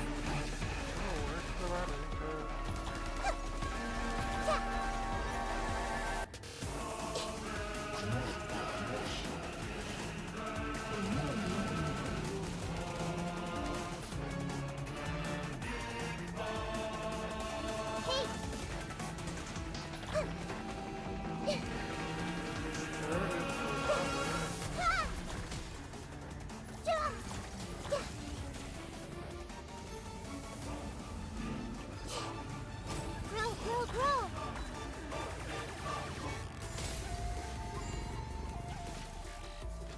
Your new god awakens!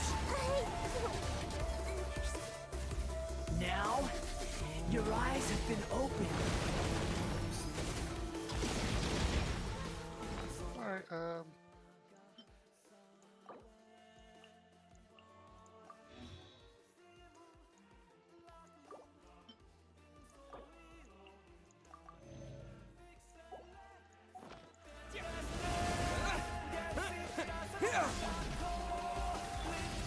Kneel!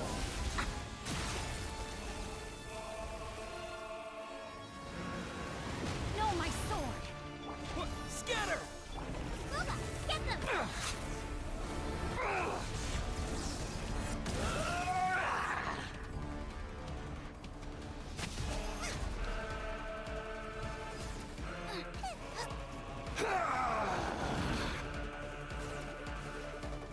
Race you!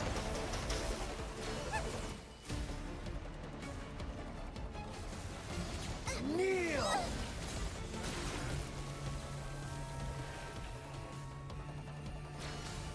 Out of the frying pan, into the fire!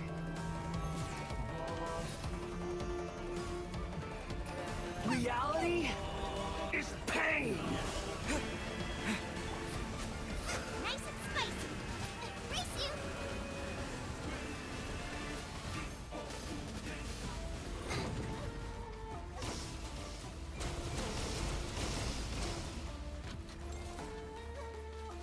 Booba, get them! Race you! Kneel!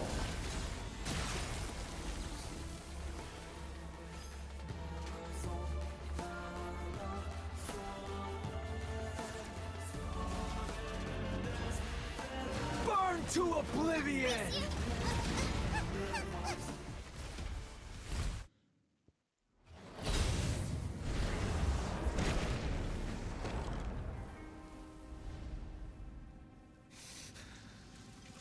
Humans, filthy humans.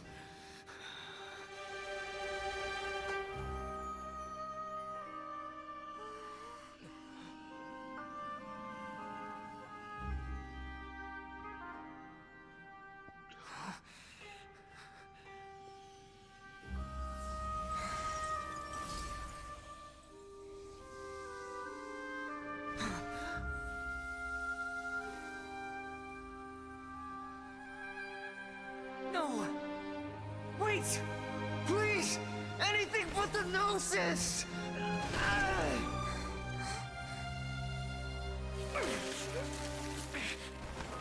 That's mine! Don't even try! I'll never go back!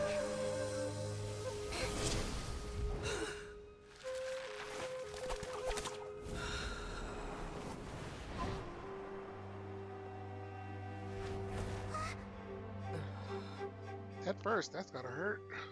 Whew. We haven't yet found the answer to the most important mystery.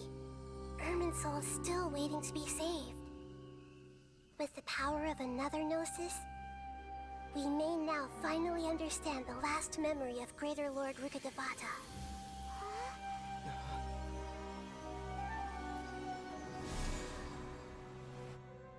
This is... That's right. This is the last memory of my predecessor. Boy, the story keeps going on and on.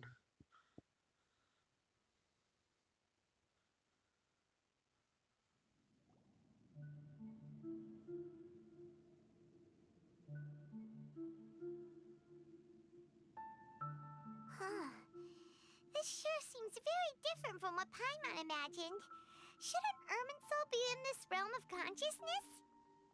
Yes, that is our destination. But I didn't expect the remaining consciousness of Greater Lord Rukkhadevata to be as polluted as this. Forbidden knowledge? It seems you know about a concept that even I don't completely understand. Could you tell me what you know?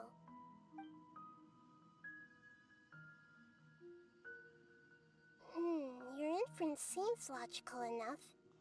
Forbidden knowledge once polluted the desert thousands of years ago, but was successfully repelled thanks to King Deshret's self-sacrifice, and Greater Lord Rukkhadevata nearly exhausting her power.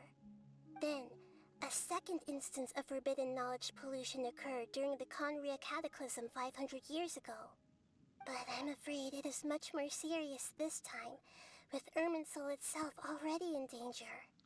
So, if we're in the remaining consciousness of Greater Lord Rukkhadevata, and it's also been affected by forbidden knowledge pollution, then does that mean, in order to save us, Greater Lord Rukkhadevata? Yes. It's very possible that she sacrificed her life in the fight against forbidden knowledge.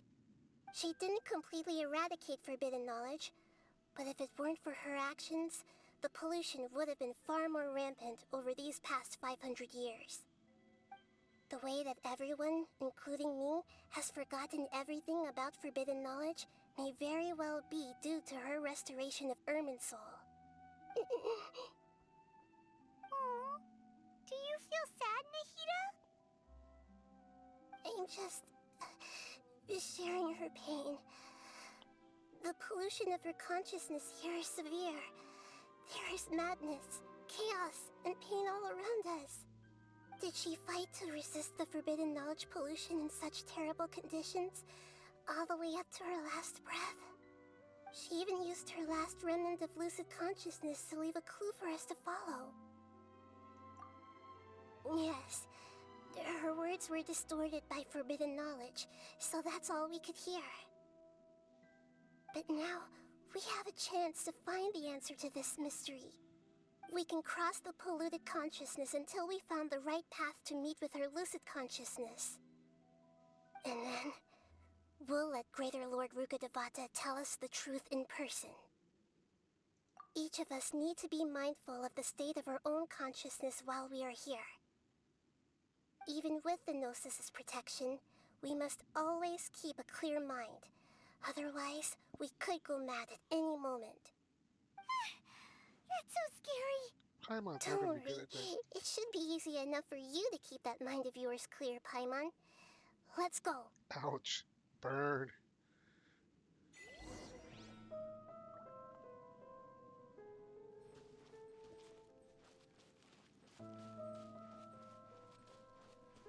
Are we in the air?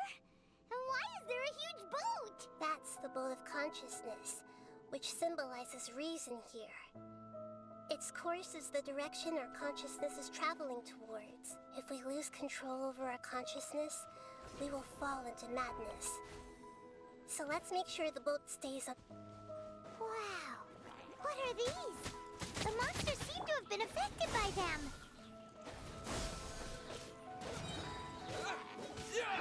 I must leave no stone unturned.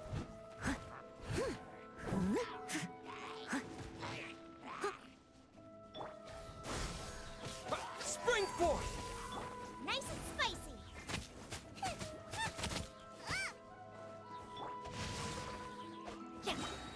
Let me weave you a...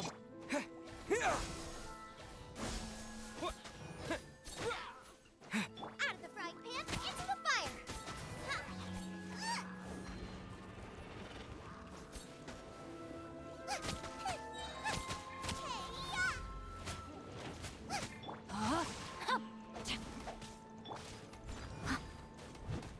Scatter! As a good knight should. Someone needs assistance.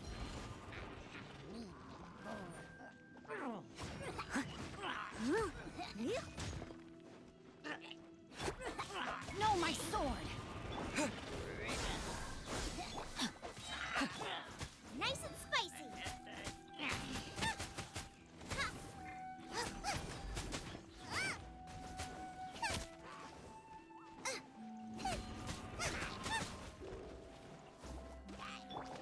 Propagate! That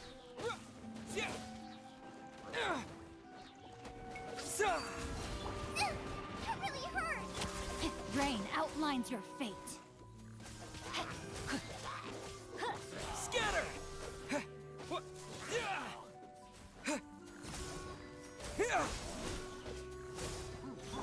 of the frying pan, into the fire.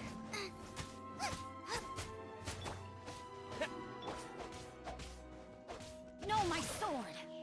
Leave it all to me. Time to clean up.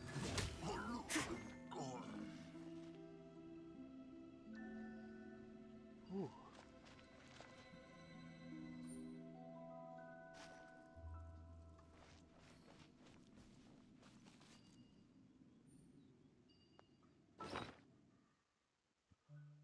Get some food.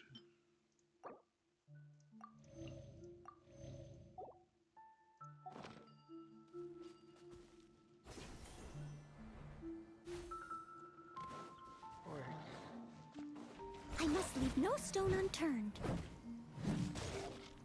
Scatter! Germinate! Eat this! Yeah. Witness the power of Gugwa. Yeah. Yeah.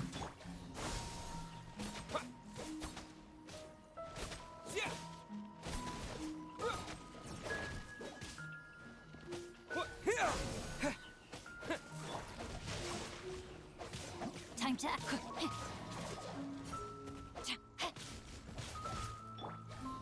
Scatter! Boba, get them!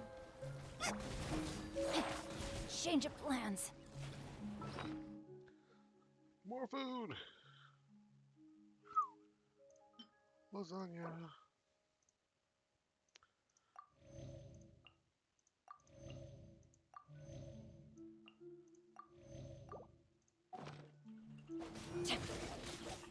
Propagate!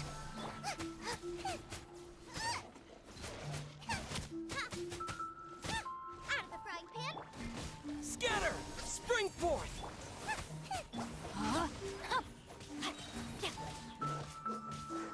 Rain cutter. Scatter! Boba, get them!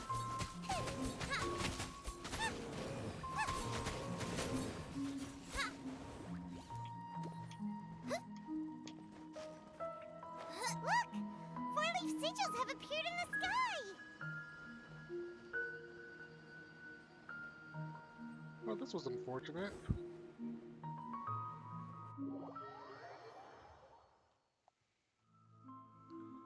That's kind of messed up.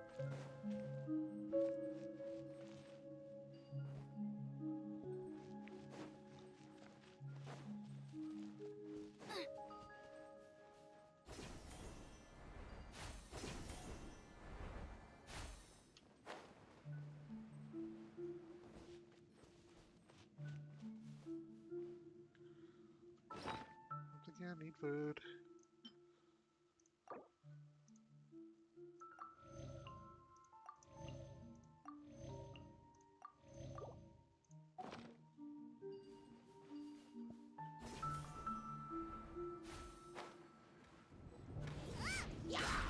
Rick, nice and spicy! Propagate! Here! No, my sword!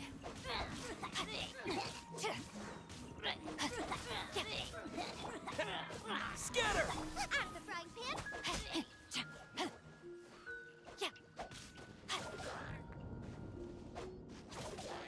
Time to act. Propagate! Nice and spicy!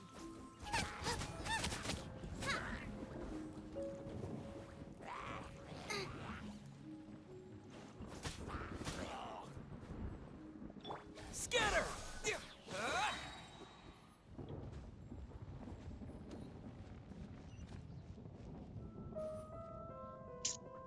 That's a lot.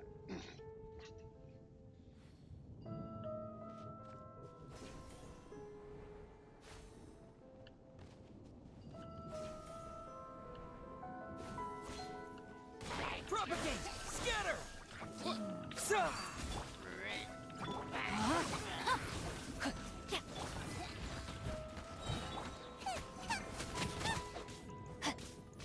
Propagate!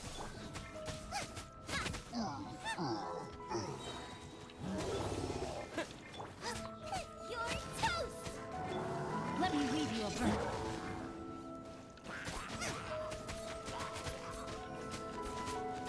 Scatter! Spring forth! Here! As a good knight should.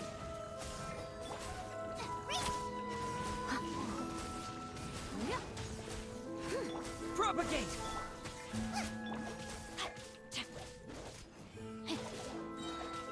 Rain cutter. Out of the frying pan! Scatter!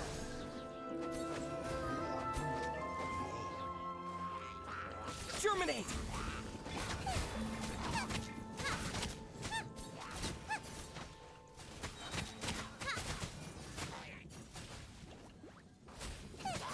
To control the boat of consciousness, we need to find the helm first.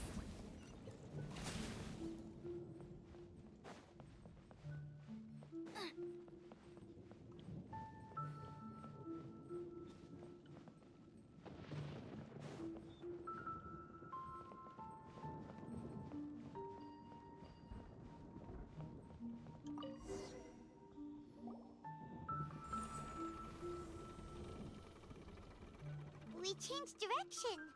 Are we still going the right way, Nahida? Mm-hmm. Judging from the current route, the boat of consciousness will soon take us out of here. Unless something interferes.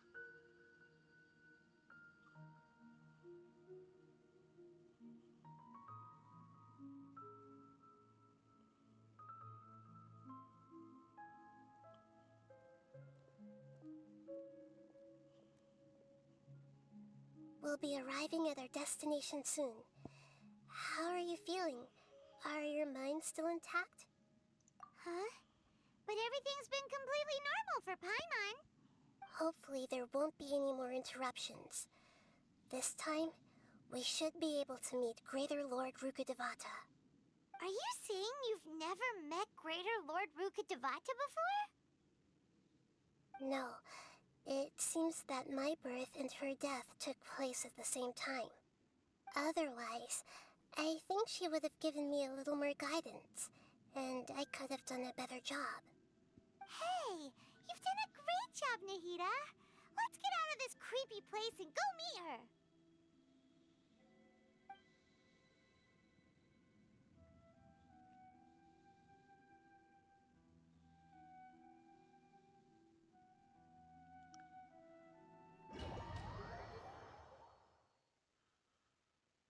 So, is this the place you were talking about? Irminsul? The base of Irminsul?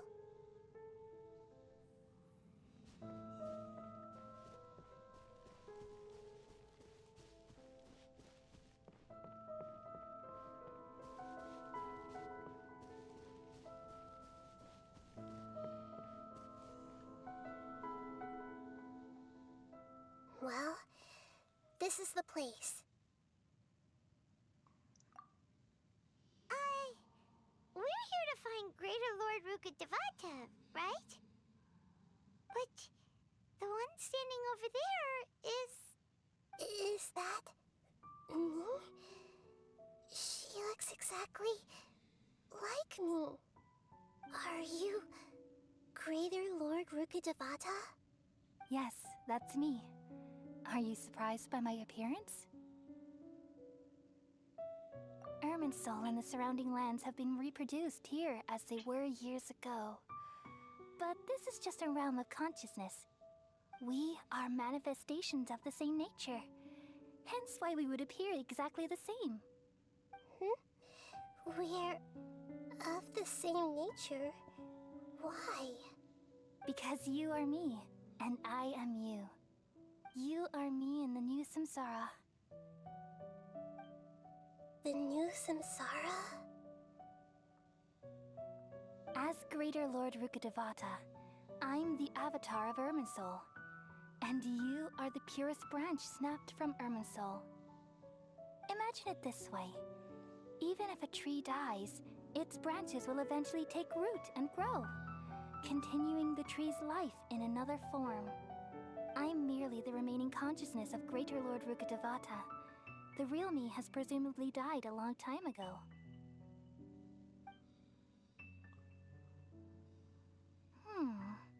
Judging from your appearance, I've probably been dead for 500 years. But you're finally here. My new self in the samsara.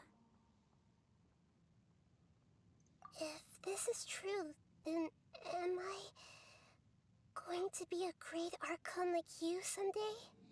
Though we share the same nature, our fates are bound to be different. All things have their own fate. When a branch grows into a mature tree, it won't be the same as the original tree. That's why fate is the ultimate knowledge, isn't it? That's a great insight. Yes, very good. It's also precisely why you won't become like me. Really? But perhaps you may become an even greater Archon than I. I already see a determination in you that I didn't possess in my time, and the future that it leads you to will be yours alone. Along with the blessings from your past experiences. Don't worry. The growth of wisdom is like that of a plant. You only need to wait quietly for the flower to bloom. Come to think of it, the sages never had the faintest inkling of the meaning of wisdom. Thank you. Nothing makes me happier than discovering that the Archon I always admired was in fact myself in another fate. It's so nice to speak with you, Greater Lord Rukkhadevata. I've always wanted to meet you. The feeling is mutual. From the moment I snapped the branch off Irminsul and created you, I've also looked forward to talking with you. Could you tell me why you wanted to create me? And what exactly happened when you died? Ah, I see. You're here seeking answers, right? Everything that day, even the sky itself, changed into a color like this. At that time, the Seven were all summoned to the nation of Conria. Except for me. I had a more important task to attend to. I had to protect Irminsul. The disaster occurred together with the pollution of forbidden knowledge. At that very moment, with my consciousness connected to Irminsul, I sensed something was wrong. The pain started to torment my mind. By the time I reached Irminsul, it was already displaying signs of corruption. Had I not repelled the pollution of forbidden knowledge with King Deshret thousands of years ago, I might have felt even more hopeless and lost. So what exactly is forbidden knowledge? It's a kind of knowledge that doesn't belong to this world, and a form of truth that can't be understood. It came from the very bottom of the abyss. Even I could never understand it. The world is constantly rejecting it, leading to all kinds of bad phenomena. If we allow forbidden knowledge to pollute Irminsul, I'm afraid the entirety of Tevat could fall apart. So, there's knowledge that even the God of Wisdom can't understand? At that time, I knew I couldn't repel the forbidden knowledge with my strength alone. Which is why I created a device that compiled human wisdom and named it the Akasha. It's truly the world's most amazing invention. Thank you. For a long time, I thought dreams were the fruit of human wisdom. Though it was selfish to do so, I borrowed people's dreams using the Akasha. Then I compiled their wisdom and all of my own power. Well, did it work? Thanks to the wisdom of the people of Sumeru, almost all the forbidden knowledge was cleared from Irminsul. But things didn't go as smoothly as I thought. I had a terrible headache, which gave me an uneasy feeling. And then I remembered that my consciousness was also connected with Irminsul. It brought me knowledge and wisdom, but vile corruption as well.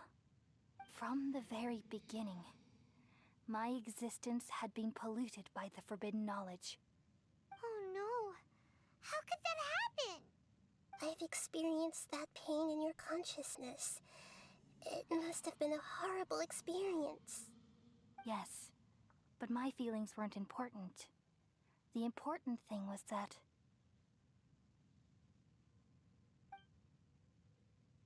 even if I died, my existence and everything related to me would continue to exist in Irminsul as memories and knowledge, meaning that the forbidden knowledge couldn't ever be permanently eradicated. And there's no way for me to eliminate myself. It would be a sort of paradox. So, I took the purest branch of Irminsul as my incarnation in the next samsara, and left a trail of clues, all in hopes that you would come here and remove me and my pollution from Irminsul forever. Wait, no, I can't.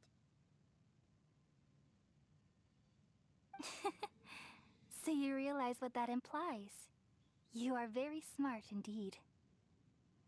Irminsul has all the knowledge and memories of this world. And as you've realized just now, removing me from Irminsul means I essentially will never have existed in this world. But this is the only way to save Irminsul. People love you so much, and they've missed you so much over the past 500 years. I am exactly the same. So how can we just forget you like this? Is there really no other way? There must be something else I can do. You're the god of wisdom, Booer. You should know that there is no other way. But this is so cruel. I don't want to forget you.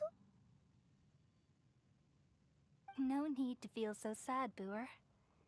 As someone who delights in wisdom, You should feel joy at finally finding the answer. These are the words in their entirety.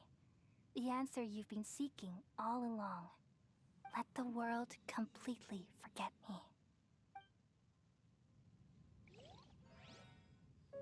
We all nestle under the great tree of wisdom, peering out to perceive the world. From the earth and from the rain, we perceive its wonders, until we become a white bird to perch atop a branch, and finally snap off the most important leaf. Once upon a time, I alone dreamed in this world. In my dreams, everybody would also dream after they fell asleep. Wild and wonderful thoughts would emerge from their minds. Some tumbled to the ground, and others floated to the sky, connecting all things in the world into one dazzling net. Among a plethora of worlds were numerous smaller worlds, all of fate, finding within the tapestry their brilliant glow. I gradually understood that these indescribable and constantly changing things are the most profound things in the world. Only they can completely repel the madness. Only dreams can awaken consciousness from the deepest darkness.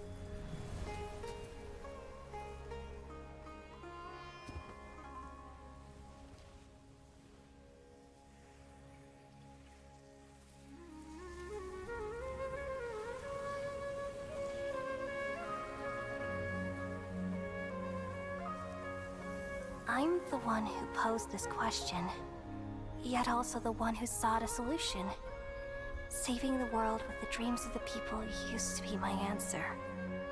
And now, you've also found your own answer, and I shall return all the dreams to the people.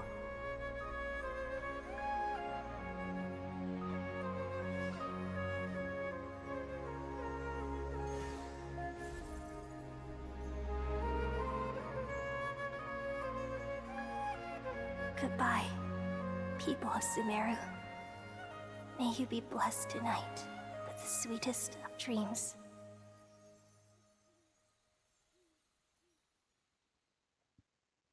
This is deep.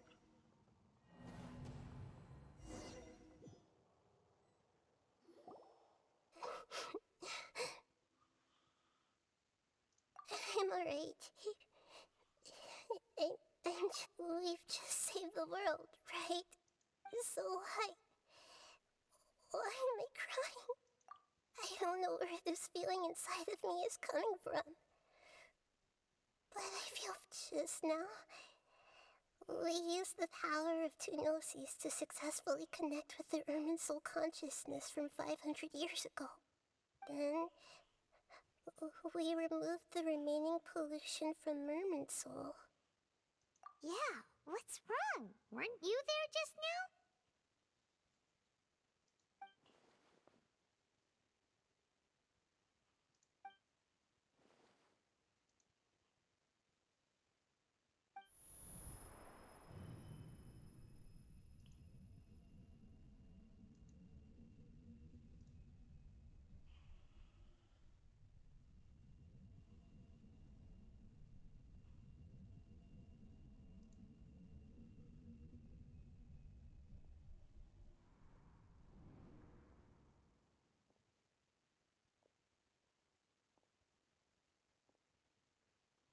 Huh? That sound. Traveler! Paimon! I've been waiting here far too long. But finally I have the chance to be alone with you. All the precious time I wasted has finally paid off. The doctor! What have you done? Just a type of sound wave that can quickly put defenseless people into a dream. As I expected, it doesn't have any effect on gods. This is the only thing of interest I found among the sage's research. I thought I'd take it for a little spin. Don't worry. I know you would never forgive me if I actually killed them.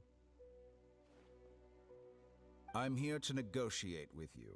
Naturally, I won't do anything dangerous that could potentially damage our relationship.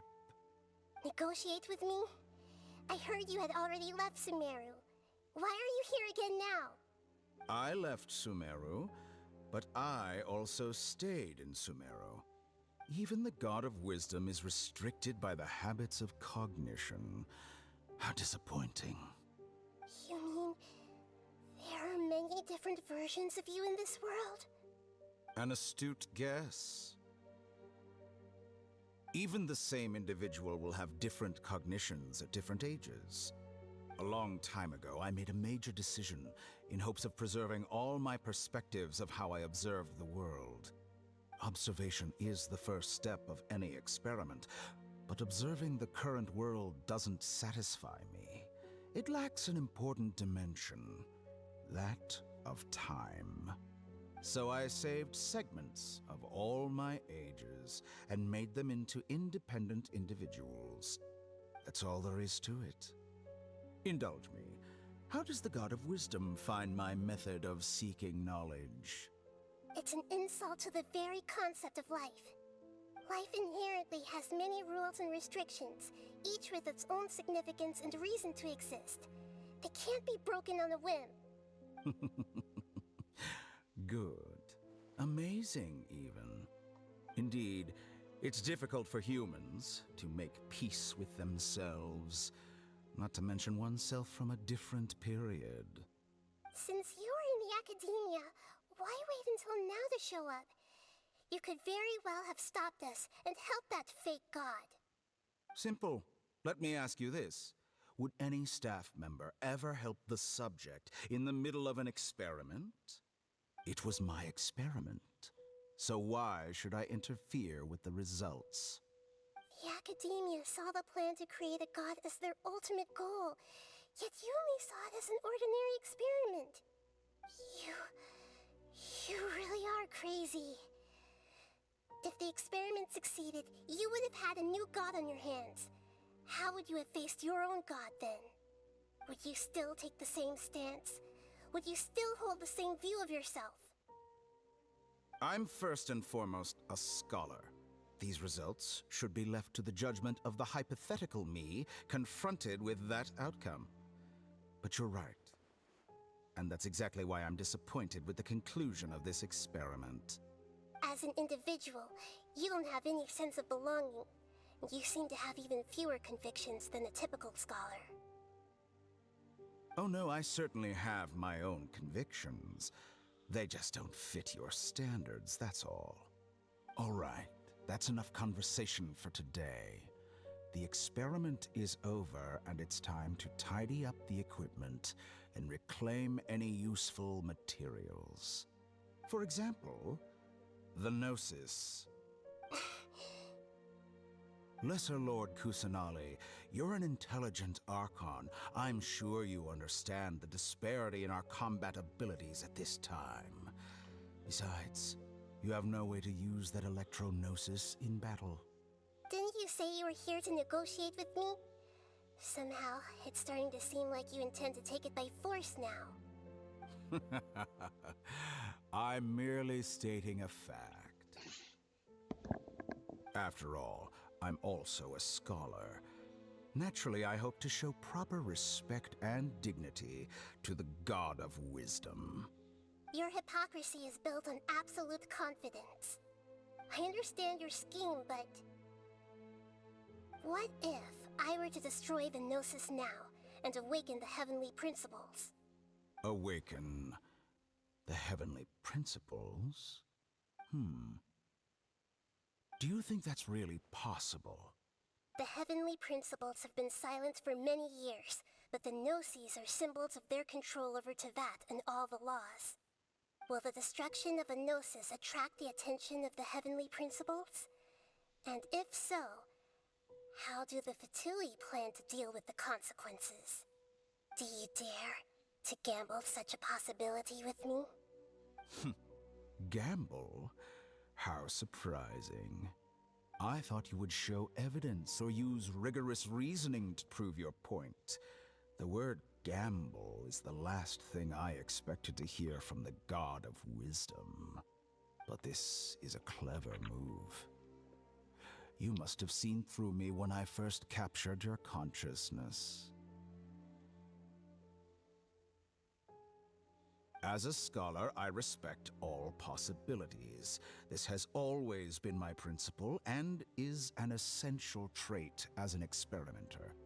Indeed, I can't ignore this possibility. So tell me then, what are your conditions? This foreign gnosis will only lead to disaster if it stays in Sumeru. But this electro-gnosis is the prize I obtained after defeating one of your fellow Harbingers. Now, as the one who initiated this cascade of events, shouldn't you pay the corresponding price? Price? Interesting. What price would you have me pay? How about erasing all your other segments? So this is how you wish to restrict me, the most threatening opponent of the Nation of Wisdom. What you request of me is like plucking out the eyes I have placed in the dimension of time. Segments are extraordinarily difficult to make. They require extremely rare resources and enormous amounts of time and effort, requiring me to destroy them all here and now. Bravo. A suitably wise decision on your part. Yes, how very interesting. Can I assume that you have long been wary of me? Among all the versions of me, this segment you see now is the most selfish. If it weren't me, your idea wouldn't have worked. What did you see when you were imprisoned? You were observing me, and that's how you know I've long grown tired of their doubts and endless arguments. Like you said, it's difficult to make peace with yourself. Being as smart as you are, have you managed to do that? I see. If you think all those versions of me are worth a gnosis, then deal. You sure didn't hesitate much. Is the relationship between all the versions of you really that bad? I don't think there's any need to dwell on that. The surplus versions of me can be exchanged for a gnosis. Do you think anyone can offer themselves at a higher price? Besides, with my abilities, it's only a matter of time until I find better perspectives. Perhaps it's best to say, you're just temporarily ahead. But what I'd like to know is, how can you be sure that I've really erased them? I can see your remaining honesty.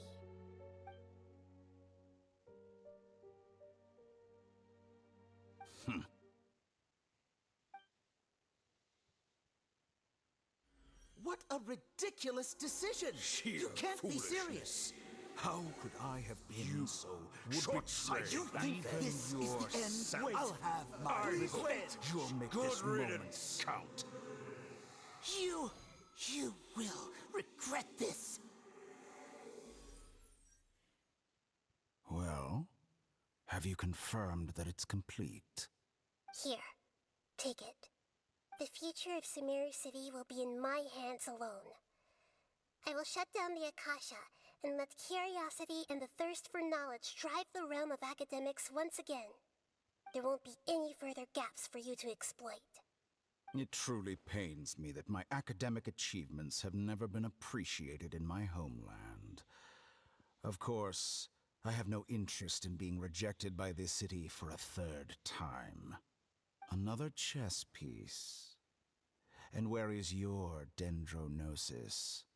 Don't be greedy, Harbinger of Snezhnaya. No, this is a different transaction. If you intend to turn off the Akasha anyway, then there's no further use for the Gnosis of Sumeru, is there? Besides, isn't it the Archon's duty to deliver what's desired of the Seeker? Oh, judging from your expression, you don't seem to find the idea very agreeable. Then let's think of it this way. Since you're the god of wisdom, how about I exchange some knowledge with you? People exchanging knowledge with the God of Wisdom is the stuff of legends. Yet here you wish to exchange knowledge for the God of Wisdom's property. Arrogant as that is, it has piqued my interest. Let me ask you, have you in all your mighty knowledge ever heard the rumor that the skies of Tevat are fake? Huh? That's the secret hidden by Irminsul concerning the truth of this world.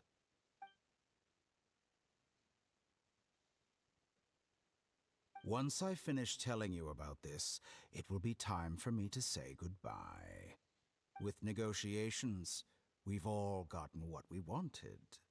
I'm very glad I got to meet you like this. Your arrogance may know no bounds, and convictions may mean nothing to you.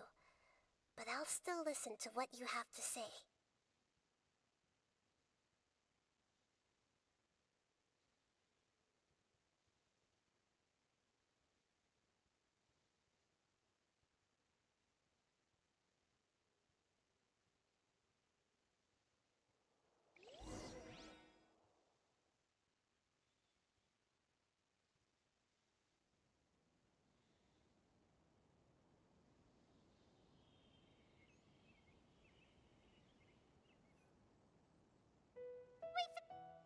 Together! Okay. Wake him up.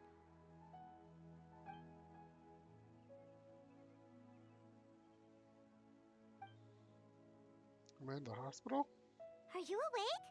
Kali says it's time for breakfast. Come on, get up! Good morning! How are you feeling today? Good to hear. It looks like we've recovered pretty well. Not even Tainari could stop us from going out now, right?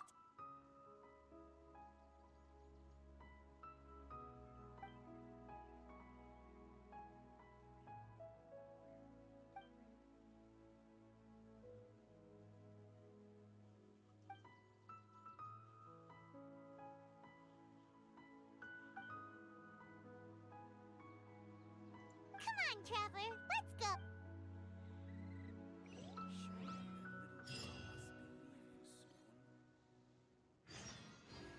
A toast to victory.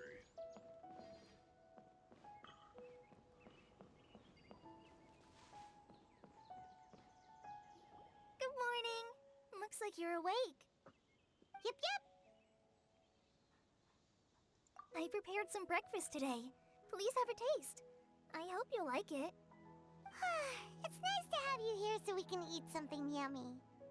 Well, now that I've recovered from Alizar, I'm feeling better than ever. I can even prepare 4 or 5 meals a day now. And Paimon bets they're all delicious. Oh, by the way, someone brought a letter for you after you went to sleep last night. Nope. Paimon wanted to read the letter with you after you woke up. So Paimon didn't open it. Alright, let's read it now.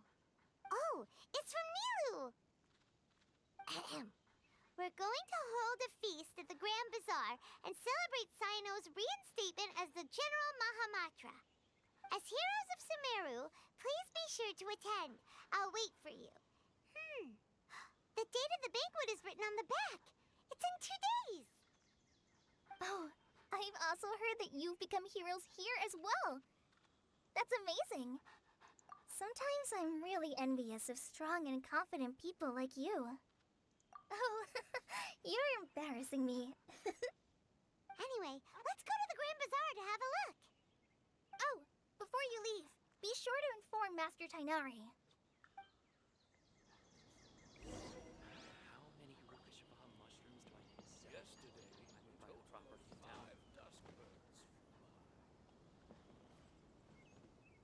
Sure.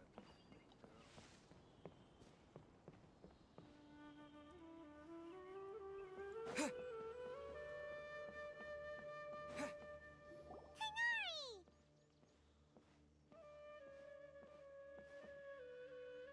Ah, good morning. How do you feel today? We feel much better. How about you? I'm recovering well, thanks for asking. But from the looks of it, you seem to be already busy with work again. It's fine. I'm not that busy, really.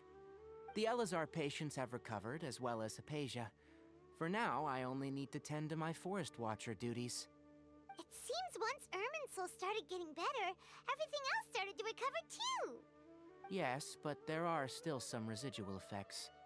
The withering is one example. Though it won't spread anymore, the existing zones won't just disappear. We forest rangers will still need to do the work. By the way, we have some good news. Sino got his position back. This news is hardly new. He had already mentioned it to me before. Huh? You mean he was already here? Why didn't he come to say hi to us? He visited once, but he was afraid of disturbing you while you were resting. He just asked me a few questions and left. Then you probably already know all about the celebration feast. Celebration feast? No, I haven't heard anything about that. Huh? But didn't Nilu say in her letter that they would celebrate Sino? He didn't tell you? Perhaps. Or, alternatively, he doesn't know about it either. Come to think of it, Sino doesn't seem like the type who'd enjoy a celebration feast. You and Kale are both Sino's close friends. Why don't you come to the feast with us? Kale has taken over some of my tasks these days. I don't think she'll have time for it. Not to mention me. You see, some VIPs have come to the forest recently. Huh? VIPs? Very important Paimons? Well, technically speaking, they are former VIPs. The sages involved in recent incidents have begun their training in the Avidia Forest, and the people they had previously imprisoned have all been released. Huh? Yes, he's a little weak, but he isn't injured and his condition is stable. Lesser Lord Kusanali, in her boundless mercy, has decided to spare Azar and the other wrongdoers. Supposedly, they were ashamed of their shallow ideologies, and have decided to dedicate the rest of their lives to cultivating wisdom in the Avidia Forest. When they learned that Lesser Lord Kusanali had defeated the Balladeer and saved Irminsul, they were shocked at first, but also became happy, feeling that the sacred light guiding them on the path of discovering wisdom had begun to shine once again. As a result, work has increased for the forest rangers. That sounds really exhausting. There is nothing we can do, really. But that's another topic. Back to the matter at hand. Are you two planning to head out? Ah, right! We're here to request permission to head out. Would that be okay? You've recovered well. You may go. But be careful. Yeah. Will do! I wouldn't be the traveler if I was being careful. For the next interview, I think I'll start with these questions.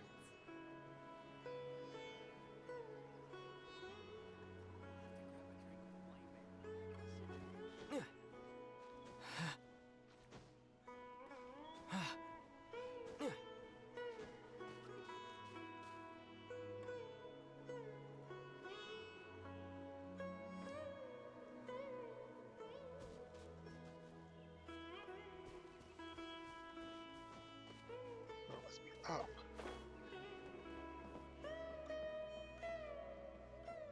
I'll have to grab a drink with Flame May when I'm back in the city.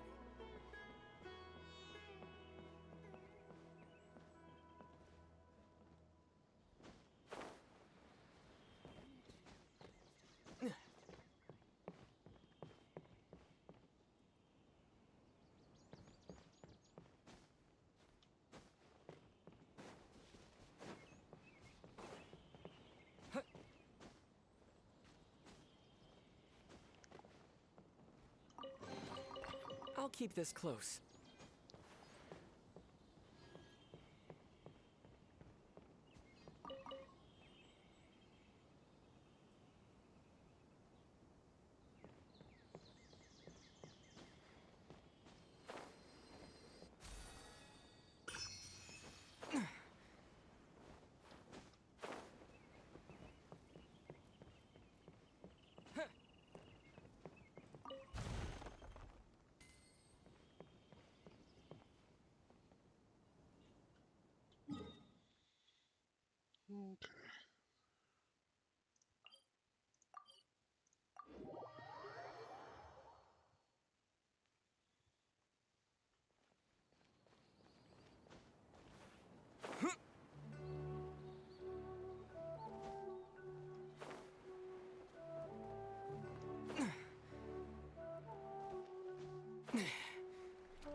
Well, there won't be any problems if the feast starts at that time.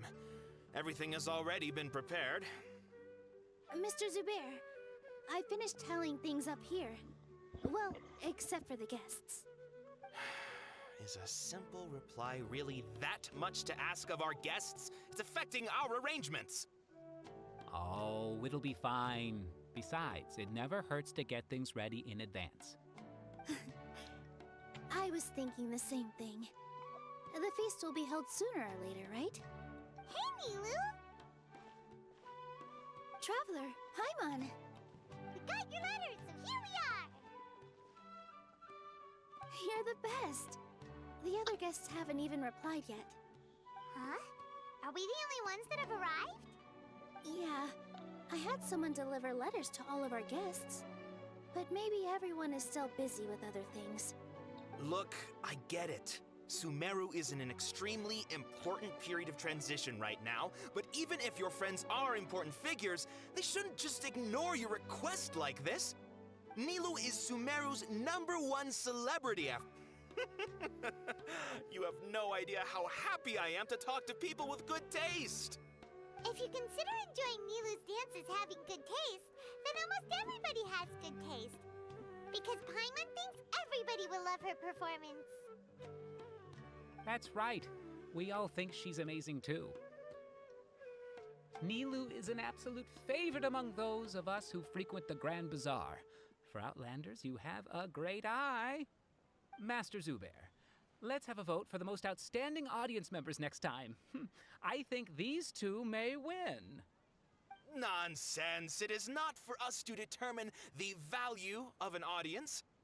But indeed, we could try giving gifts to people with particularly good taste.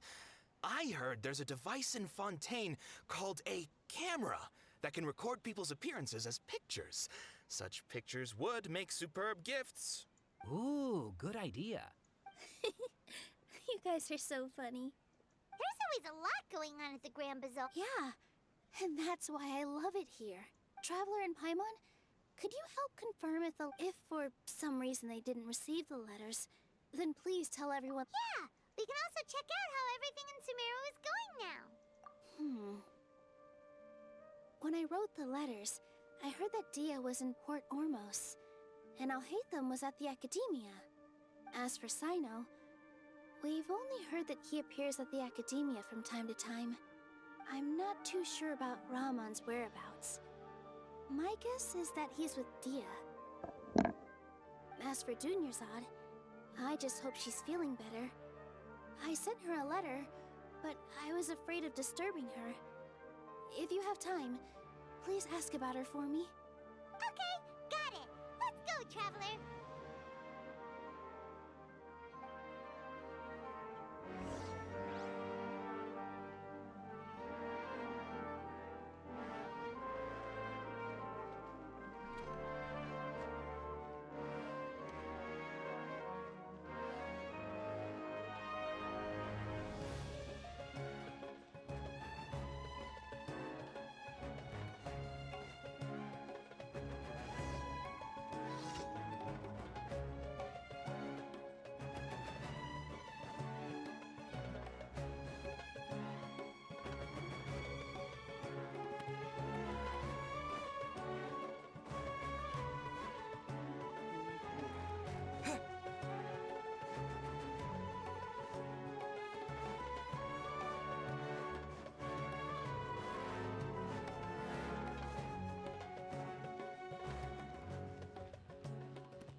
We haven't seen Alhaitham anywhere. Let's ask that person over there. Point to a random person. That person. Hey there, have you seen Alhaitham around? Yes, it seems Scribe Alhaitham has gone to the House of Dana. You should be able to find him there. But you're already the second group of people I've seen looking for him today. He must be quite the busy man. Oh? Who else was looking for him? Mr. Cavey was just here asking about him. You wouldn't believe how terrible their relationship is. And now you two are here. Don't tell me everyone's here looking for gossip about the sages. No way! We're strictly here on business. Ah, I see. Sorry, I thought maybe everyone's as interested in rumors about the sages as I am. What kind of rumors? Let's get the 411.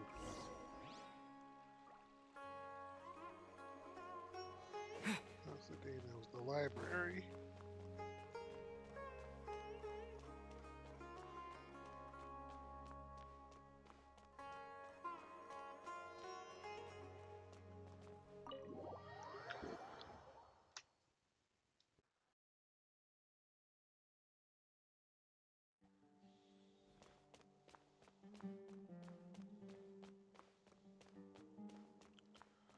Let's see, where are you? Are you over here? Aha!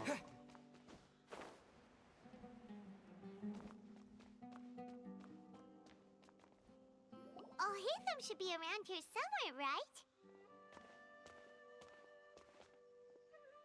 Oh, he's over there! But it looks like he might not have time for us. Just put down that worthless book and tell me what happened in the academia. This is not just some worthless book. Do you have any idea how difficult it is to find a physical book like this in Sumeru? It doesn't matter. It's probably just another thing that you used your authority to get your hands on anyway. Just put it aside. Listen, I came back today only to hear that the sages have disappeared. Oh, you sound surprised. I thought you would already know the inside story. Would I be here asking you if I knew?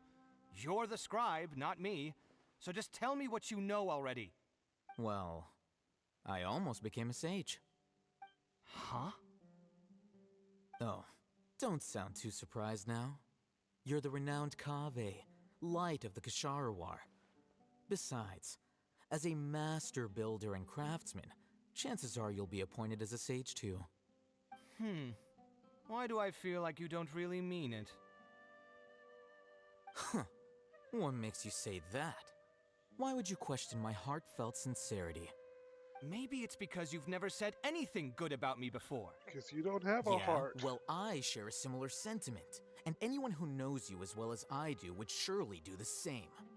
Ugh, you... See? This is why I hate discussing anything with you. Your ridiculous and arrogant attitude always gets in the way. It seems that you really can't stand my personality. Ha! What was your first clue? Well, then you might as well move out of my house. Are you threatening me? Stooping to a new low, I see. Ugh, and don't change the subject. You, a sage? What a joke. The academia might as well just close tomorrow. Are they having a fight? Forget what's going on with the academia. Haven't you been busy with your construction project?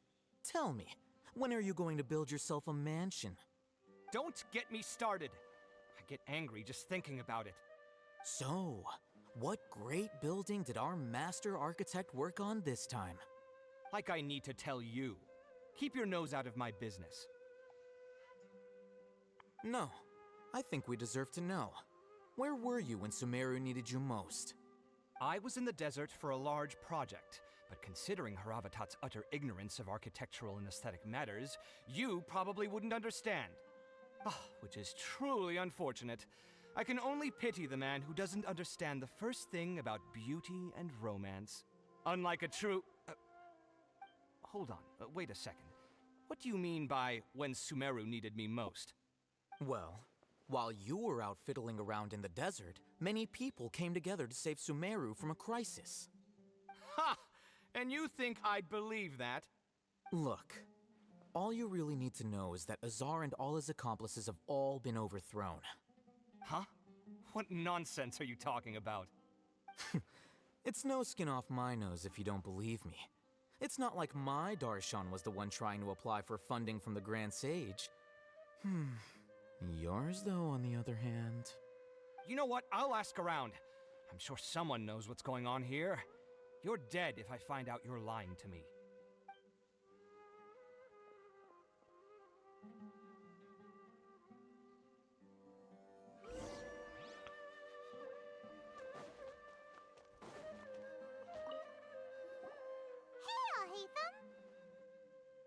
Oh, it's you two. What's the matter? We're running some errands for Nilu. Have you received her letter? Letter? Nilu said she sent out a letter inviting everyone to a celebration feast in 2 days at the Grand Bazaar. We'll also be celebrating Sino's reinstatement as General Mahamatra. If she addressed the letter to Al-Haytham of the Academia, then the letter should have gone to my office. I've been busy these days, so I haven't had time to check for any new mail at my office. I only now have some free time to attend to personal matters. Have you always been so busy with your work? Of course not. I'm only busy these days because several sages have been dismissed recently and the whole Academia was practically turned upside down. Kainari told us they all went to train in the Avidia Forest. Apparently they will spend the rest of their lives there. That is already the best possible ending for the likes of them. 4 of the 6 great sages were possessed by their desire for power and attempted to create a new god. In order to pull it off, they even imprisoned the other 2 rational sages. To imagine such things could take place in the Academia. I don't know where to begin. Yeah, you're right. Huh. Feels kind of strange to hear them called that after all this time. But then again, the 6 great schools sounded pretty impressive too. Yes, at least that's how they're supposed to sound. It's said that when the Academia was first founded, the Dendro Archon herself established the 6 great schools, each representing one of the 6 different types of wisdom. Numerous Darshans have sprung up and faded. Only the 6 Darshans attaching themselves to the 6 great schools have stood the test of time and obtained permanent seats in the Academia. Now, the 6 Darshans are nearly synonymous with the 6 great schools, and the leaders selected for the schools are the 6 great sages.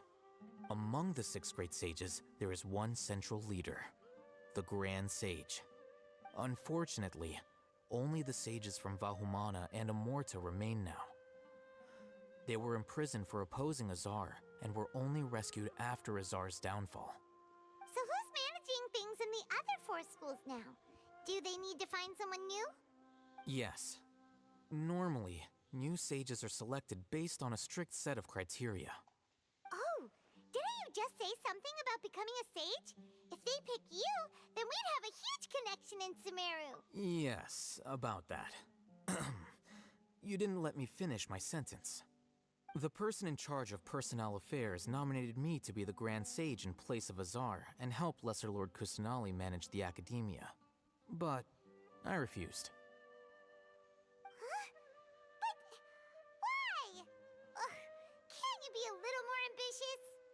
I'm not even interested in being one of the 6 great sages. Like I said before, I don't like being a leader. Oh, all right. So are you busy these days trying to find others to take the job? That's not my job either. I'm only responsible for handling important affairs within the Academia before the new sages take office. And the first thing I'll do is reject Kasharawar's application for funding. By the way, who was that other person just now? Is he your friend? Do we look like friends? Yes. Paimon doesn't know. That's why Paimon's asking. His name is Kaveh, my roommate. You could say he's the representative for Ksharawar scholars. Which is exactly why he always has so many problems. So everything that's happened recently must be a huge change for the people of Sumeru. Such is the work of the Academia Scribe. Well, anyway, no matter how busy you are, since you are our planner, remember to attend the celebration feast in 2 days. All right, I'll see you there. He agreed too easily. Oh man. Port Ormos.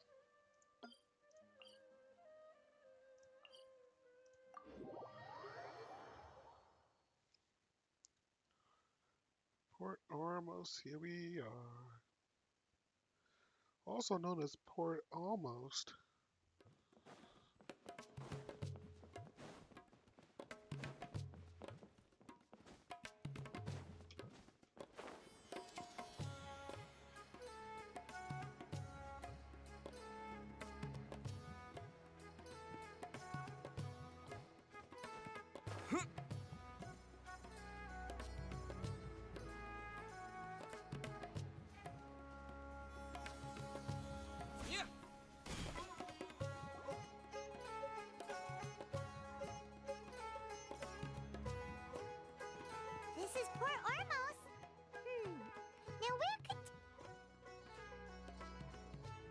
Is that Paimon I hear? Huh?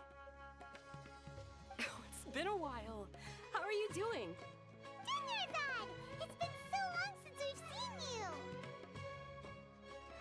I'm doing well.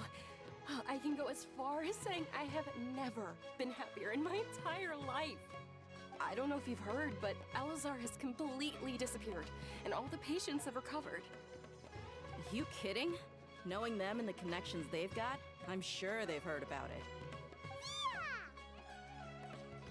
That's right. My lady is feeling better now, so I'm accompanying her for a walk. Why do you still call me that, Dia? You've already informed my father of your resignation. I guess I'm just used to calling you my lady. Old habits die hard. Resignation? You mean you're quitting? Yeah, I might start losing my edge if I keep being a bodyguard for the Homayanis. You know that my parents and I are fond of you, and that we appreciate you very much. It wouldn't be a problem if you wish to continue to be our bodyguard. I'm not a woman that's easily persuaded. You should know that by now, my lady. When I took this job, I had already decided that I'd quit as soon as you'd recovered.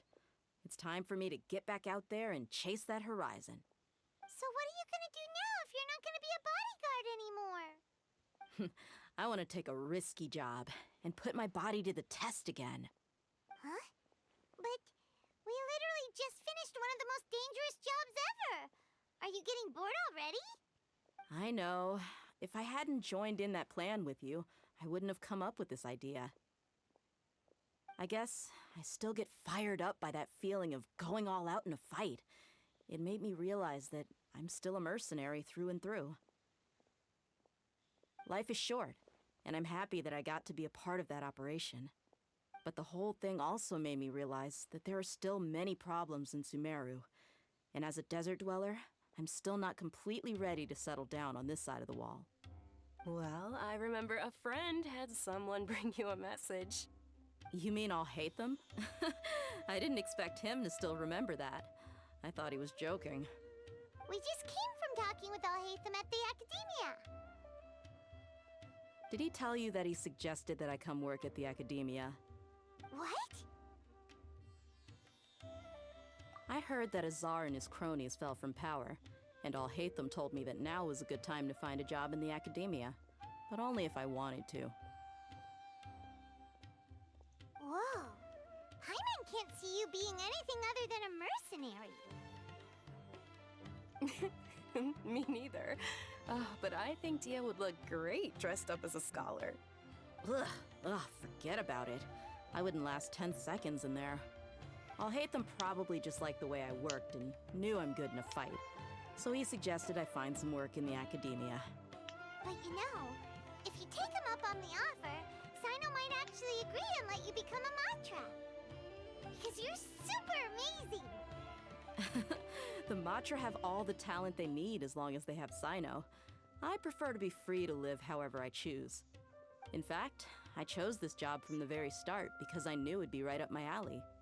Even if being a mercenary means facing all kinds of danger. A lion has to return to the wild sooner or later. If anything, being your bodyguard has been unfamiliar territory for me. I don't want to see you go, but I'll respect your decision. I'm glad to hear you say that. Come on, no need for the sad face. It's not like we'll never meet again. Once the whole Dendro Archon thing is settled, everything in Sumeru will take a turn for the better. That makes me happy too. But a peaceful society will probably mean less demand for mercenaries like me. Before long, we'll be a dying breed. So I'd better get to work while I still can. Huh? But wait a second. Well, no, not yet at least. I promised. So, have you been in Port Ormos this entire time? Oh, did Nilu write to us? She heard that you were seen in Port Ormos, so she sent the letter here. Huh.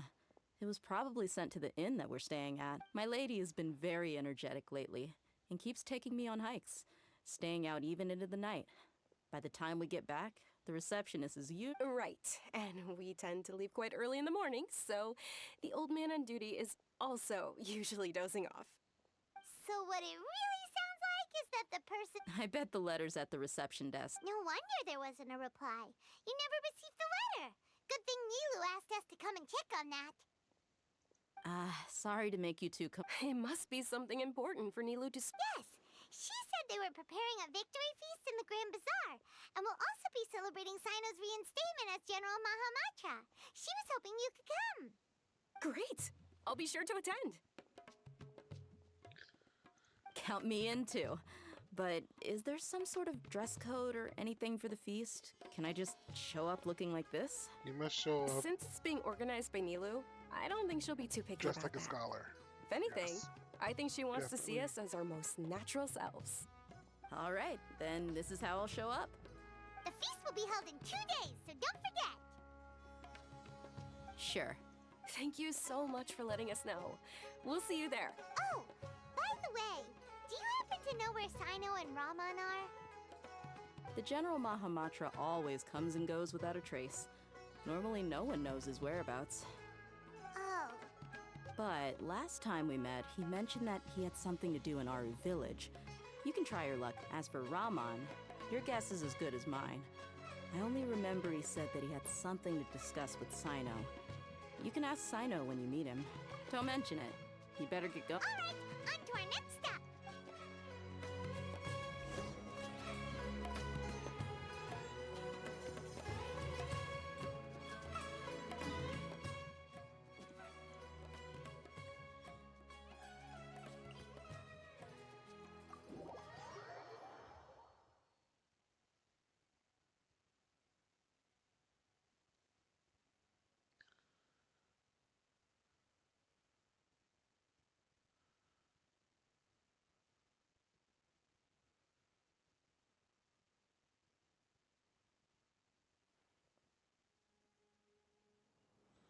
Ooh.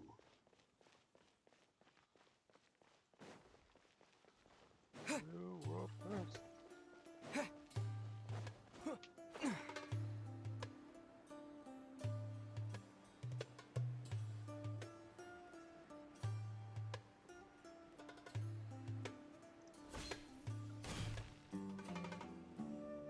It's been a while since we last visited Aru village.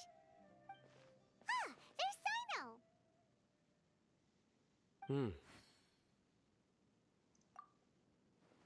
What brings you here?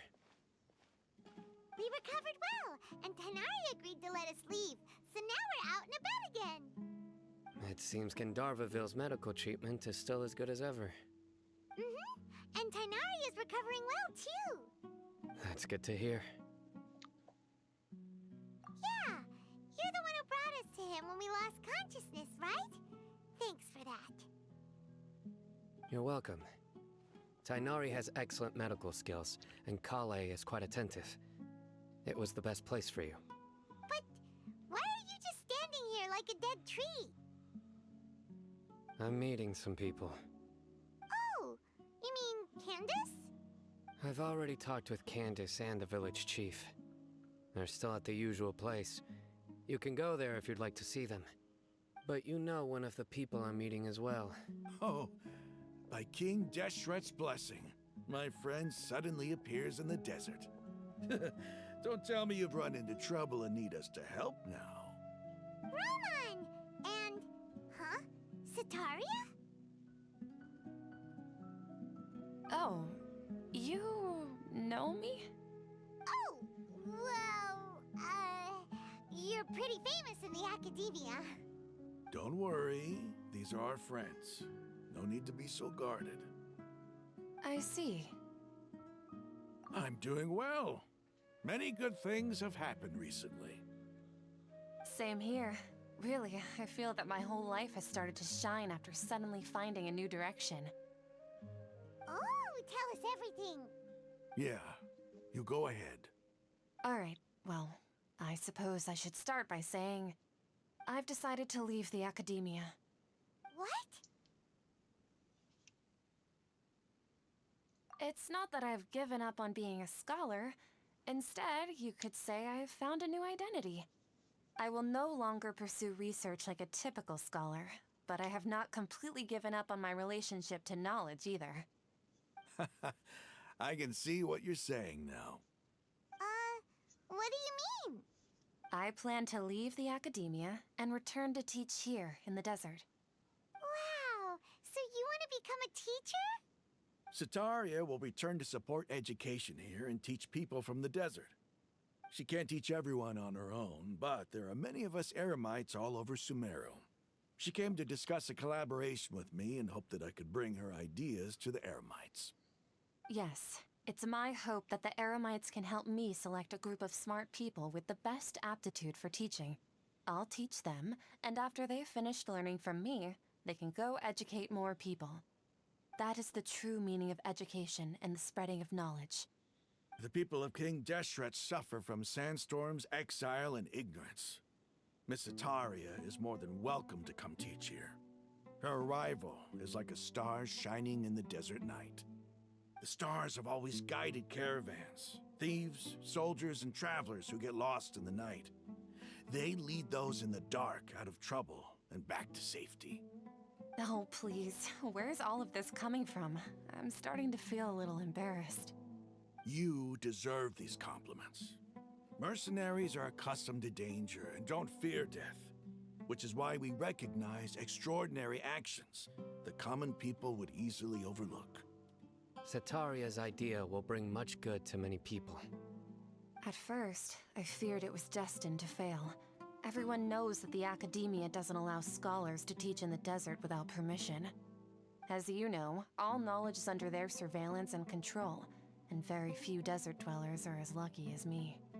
But what I heard at that time has been haunting my heart, as if there were lightning bolts constantly bombarding my soul. Sataria, you tread a treacherous path, and the longer you ignore it, the tighter the academia's grasp on you will become. Sataria, why haven't you gone home? That's all the Never stuff we forget said to that her the desert that when we were belongs to you manipulating her. lies elsewhere. Miss. These words sparked something in me, and I knew that I had to bring something back to my people after going home. I gathered up the courage to approach the Grand Sage, only to find that he was no longer at the Academia. Lord Sino told me that Azar didn't belong there anymore. Azar has received much-needed punishment. Though, if you ask me, it may have been too light. You probably have already heard. Lord Sino helped me obtain permission to leave the Academia for the desert, and accompanied me here to discuss collaboration with members of the Eremites. My plan was able to go smoothly thanks to him and Rahman. You're all doing so much for the desert. Aside from that, I also have some other business to discuss. Lesser Lord Kusanali has allocated many resources to support and develop the desert. I've done some business for her, and part of it required the assistance of the Eremites. I applied for a few batches of educational materials from the Academia, and sent them to several groups in the desert, as instructed by Lesser Lord Kusanali. I believe the people will make good use of them. That's exactly what the people here need. Physical books and other related items. If it weren't for Sino and Lesser Lord Kusanali, I'm afraid we'd never be able to get our hands on them. Apart from this, the Academia is also recruiting scholars that are willing to teach in the desert. I'll let you and Sataria know as soon as I have any more news. We must be persistent about this, and maintain these resources to ensure long-term effectiveness. This is the first time in hundreds of years we've had a glimmer of hope. I think this may be the turning point for the desert. Remember these words. Here lies our faithful priest, Kasala. His wisdom is a miracle among the people, deserving of high praise and admiration. I hope people with wisdom like that priest will rise again among the desert dwellers. Then we'll once again see the wisdom and glory that once shook the world. Enough about us. Are you here to discuss some business too? No, not at all. We're actually here on behalf of Nilu. Nilu wanted to write to everyone, but she wasn't sure where the letters should be sent, so she asked us to come find everyone personally. A celebration feast will be held in 2 days at the Grand Bazaar. She hopes that all of you will be able to attend. At the feast, we'll also be celebrating Sino's reinstatement as General Mahamatra. Although, judging from your appearance, it seems you've already been reinstated. Paimon thought you would only start working for the Academia after the feast. Celebration? Feast? It's the first I've heard of it. Tanari was right. Paimon. He really didn't It was supposed to be a surprise. This feast is for you, Sino. Sounds to me like you'll have to be there. It's rare to see that kind of expression from Lord Sino. You must not like feasts very much. No, not really. But I'll go. Well, I still have a lot to handle here. Besides, I need to look after Miss Sataria in the... I'm afraid I won't be able to join you. Although, the message is... I'm sorry for how I treated you before, but now I understand the beauty of your dance. It's like a light shining in the sky. You and the art you symbolize are not only beautiful, but also lively and powerful, so much so that it was prohibited. Please keep dancing, and someday, I'll be able to appreciate your art in person. Okay, we've got all that down.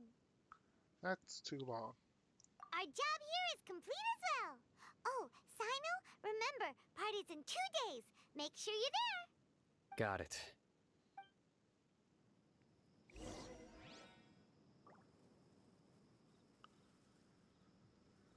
All right.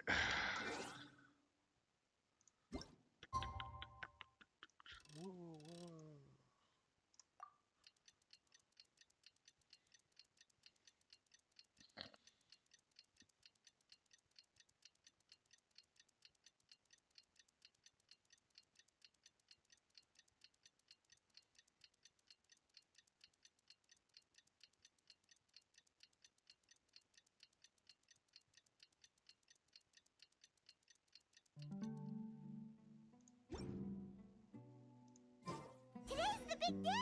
Let's go to the Grand Bazaar and see how the celebration's coming along.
Everybody's already here.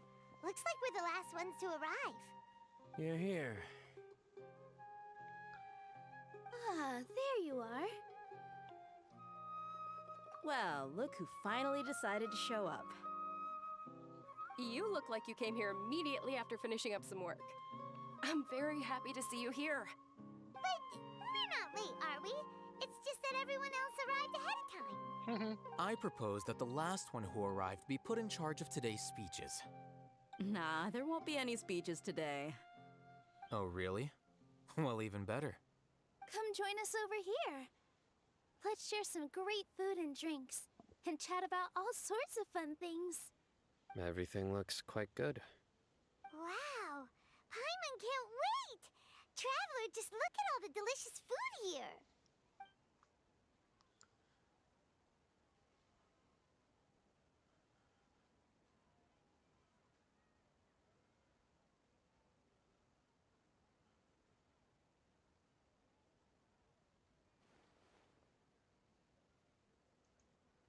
Whoa! It's so delicious! Oh, this grilled meat tastes amazing!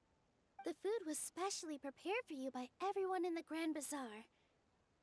And we have gifts that were sent by the residents of Sumeru City when they heard we were holding a feast. Everyone that came said that you saved Sumeru and wanted me to thank you all on their behalf.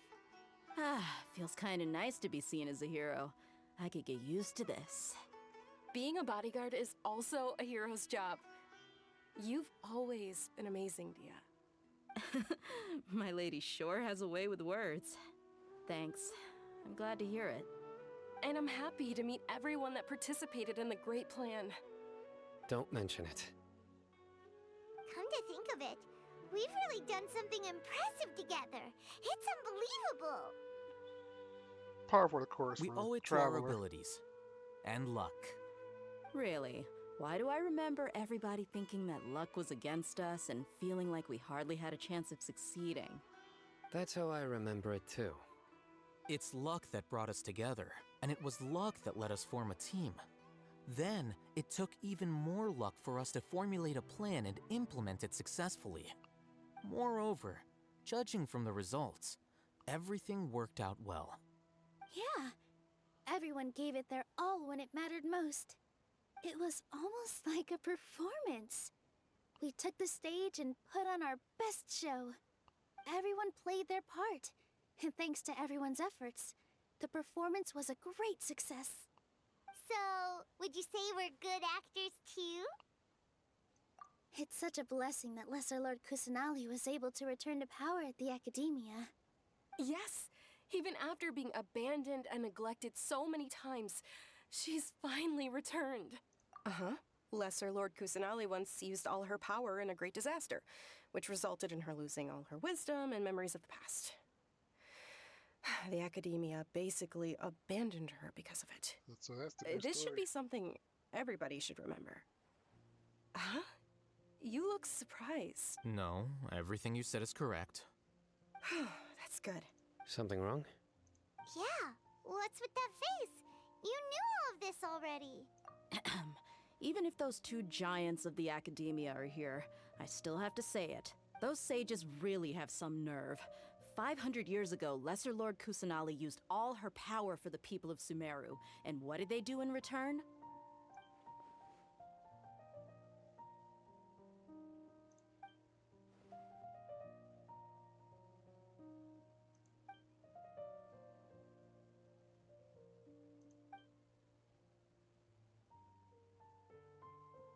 If you bite the hand that feeds you, don't act surprised when it turns into a knuckle sandwich, right, Sino?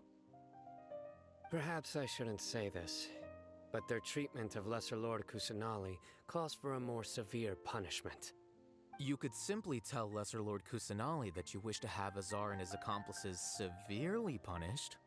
I respect our deity's decision, and won't interfere in any way. While we're on this topic, why didn't you accept the Academia's invitation to become the Grand Sage? Are you trying to say that I'm fit to be a sage? Not at all. But every person handling the selection process has said that you are the most suitable candidate to lead the Academia right now. Why? Because he dethroned Azar from power? Could you try to put it another way? This is a good thing, yet you're making it sound like I overthrew Azar for my own personal gain. But seriously, though, I always wondered if you had some personal motives behind it. I did have my own motive, but it had nothing to do with being a sage. If the rules of our nation were suddenly cast by the wayside, then it wouldn't be long until chaos ensued. I had no intention of letting their dreams disrupt my life. By that, you mean your life working as the Academia's scribe. Precisely. Wait, is that all? So, that's the only reason why you joined us and came up with all those plans? It's reason enough. You've certainly got quite the personality. You flatter me. All right then. How about you? You've already resumed work as the General Mahamatra, right? That's right. Will you be happy with that life? It's not about being happy. There are merely a lot of things that I must do. Even so, keep your spirits up and try to be happy, okay? And try to smile more every day, just like I'm doing now. Thank you. I'll keep that in mind.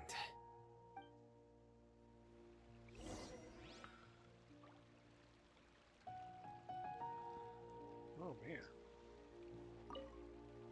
I I seldom participate in such lively gatherings, but the atmosphere here is quite good. No, this gathering today has a unique meaning. The Grand Bazaar is lively because the people here feel happiness from the bottom of their hearts, unlike the farces at the Academia. That happiness is an emotion that'll be forever alien to those bookworms who have driven themselves insane by studying.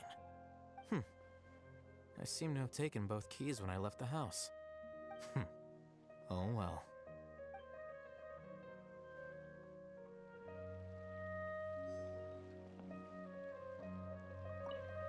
My lady, the grilled meat over there is delicious. Have you tried it? Yes, I also tried some fruit just now. Oh, they're very sweet. What an amazing place to relax. No wonder everybody likes to rest at the Grand Bazaar. You said it. Oh, look who else is here. Hello! Oh, I'm so happy Nilu invited everybody. Oh, now I have the chance to meet all the heroes. Hey, less of that polite chit-chat and more eating and drinking. The feast is about having fun, not stuffy formalities.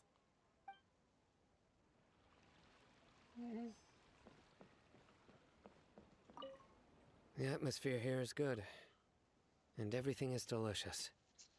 I want some grilled meat. Yeah.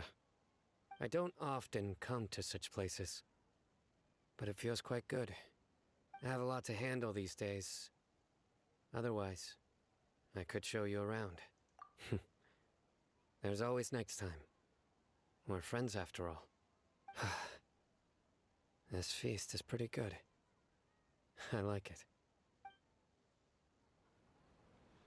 Amazing how nice he is when he doesn't have the weight of the world on him. Ah, there you are, traveler. Well, how is it? Are you enjoying the feast today? If there's anything you're unhappy with, just let me know. I'll be sure to take note of it. That's good. It's the first time I've ever invited so many exceptional people to one place. I was a little nervous myself. You see, every guest here is quite extraordinary. It's unbelievable that we've got everyone together here. Almost like a fairy tale. Make sure you live it up tonight. I'll be happy as long as you're enjoying yourselves. I'm honored to have her think of me this way. If I have a chance in the future, I would really like to invite her to one of my performances. I can't explain why, but I just feel elated right now. Thank you.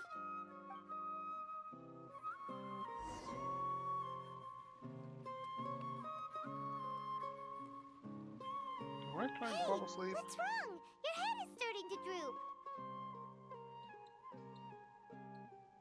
Hey, you can't just fall asleep here. Paimon will go find something delicious for you to eat. You'll wake up once you've put something yummy in your tummy. Of course, just wait here for Paimon. Ooh, who's gonna come over and talk to me? Balladeer or Lesser Lord?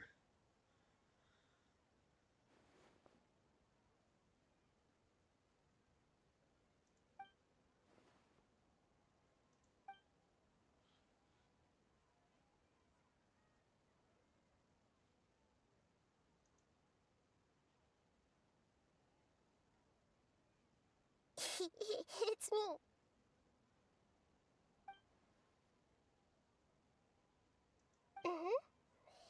You may blame me for being a bit too self-indulgent. I was thinking about talking with you, and the next thing I knew, I had made a connection with you. The connection between us is amazing. It's like flora and the fence it grows upon.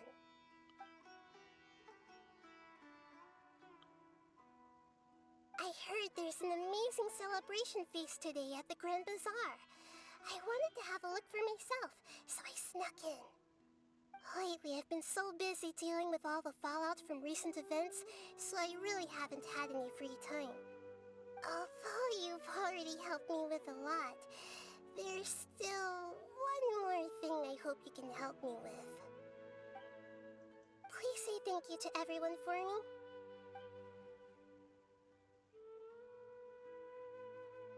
Oh, is it not convenient for you to do that for me? But if I just show up all of a sudden, people, what if I end up scaring them and ruining this wonderful feast? That'd be the last thing I want.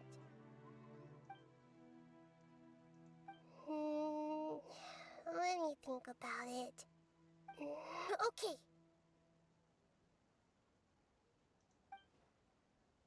Yes, I have.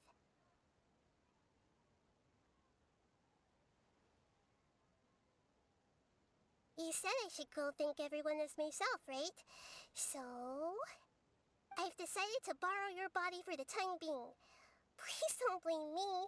The flora also climbs up to the fence to get closer to the sky. Oh my goodness.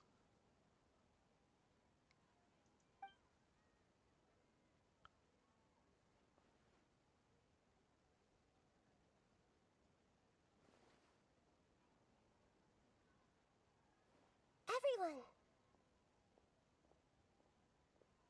Are you awake now? Paimon was just about to bring you the food. It's me. Huh? That voice. Nahida? Hold up, what's going on? I didn't expect to have a conversation with the consciousness of Lesser Lord Kusanali in the Grand Bazaar. Interesting. Is this also a part of the feast? No, of course not. Are you Lesser Lord Kusanali? Hello, Nilu. You know who I am? Yes, I already know every one of you. Nilu, Alhaitham, Sino, Dia, Paimon, and Dunyarzad.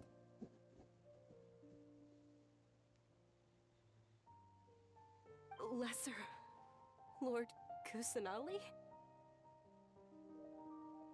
I took the liberty of occupying the traveler's body so that I could thank all of you in person. Thank you so much for rescuing me, even if that meant placing your own safety in peril and taking the risk of becoming enemies with the Academia, the sages, the doctor, the balladeer, and even the entirety of Sumeru. Without you, without any of you, I would have been in a much more difficult situation. Had you not helped me to resolve the crisis, not only I, but Sumeru and even the entirety of Tevat would have suffered great misfortune. People refer to you as the heroes who managed to rescue a god. I'm quite fond of this name.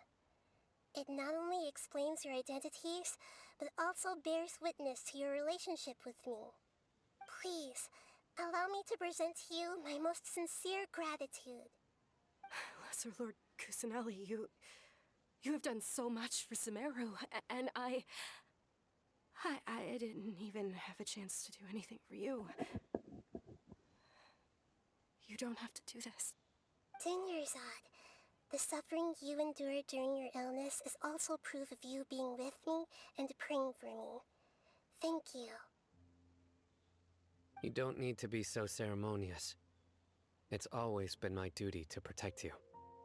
This is how the relationship between the Academia and Dendro Archon should be. We just did what was necessary and set things back on the right path. You're an Archon, but you act so humble. You really don't need to be so polite with us. I'm honored to have been able to take part in this plan.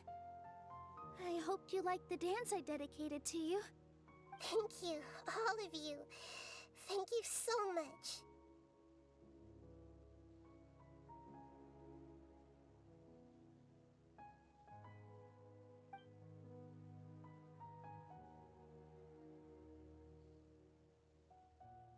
Yeah.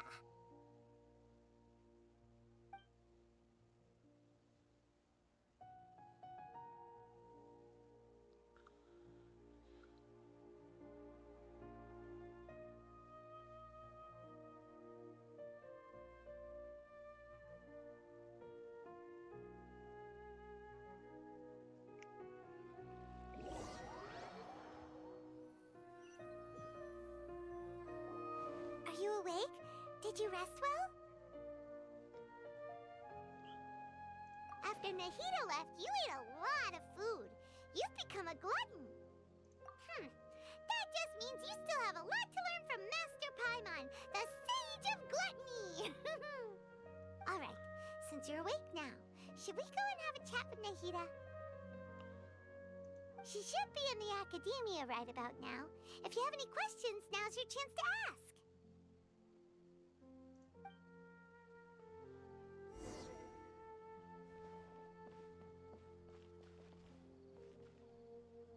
Let's see.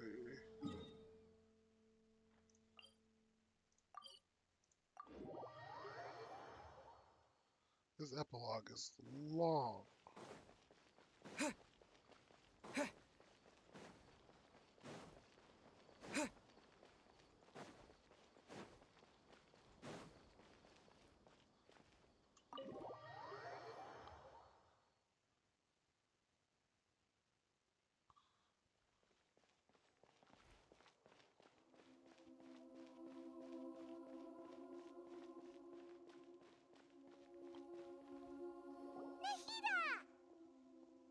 Hello, Traveler and Paimon.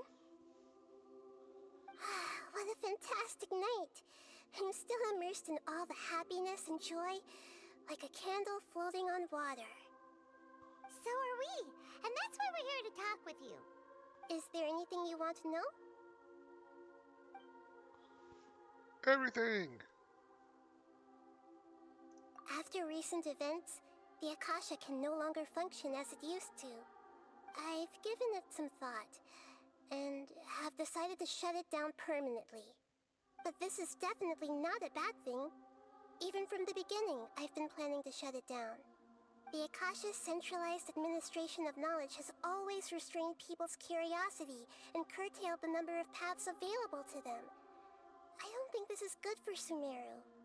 Although people may initially feel a little uncomfortable with the loss of the Akasha, they will soon understand that this life is more suitable for them. And as for the future of Sumeru, I'm preparing to regain control of the academia. The former sages have received their punishment, but the new sages have yet to be selected. I will oversee the process personally. I hope that the new 6th grade sages will be more focused on academics. Sumeru needs such leaders more than ever. The other big issue is the people of King Deshret. All the residents of the desert, in fact. They have been mistreated for far too long. I've already taken some measures to address this. It will take some time to rebuild everything, but no matter if it's culture, friendship, or trust, we will rebuild it.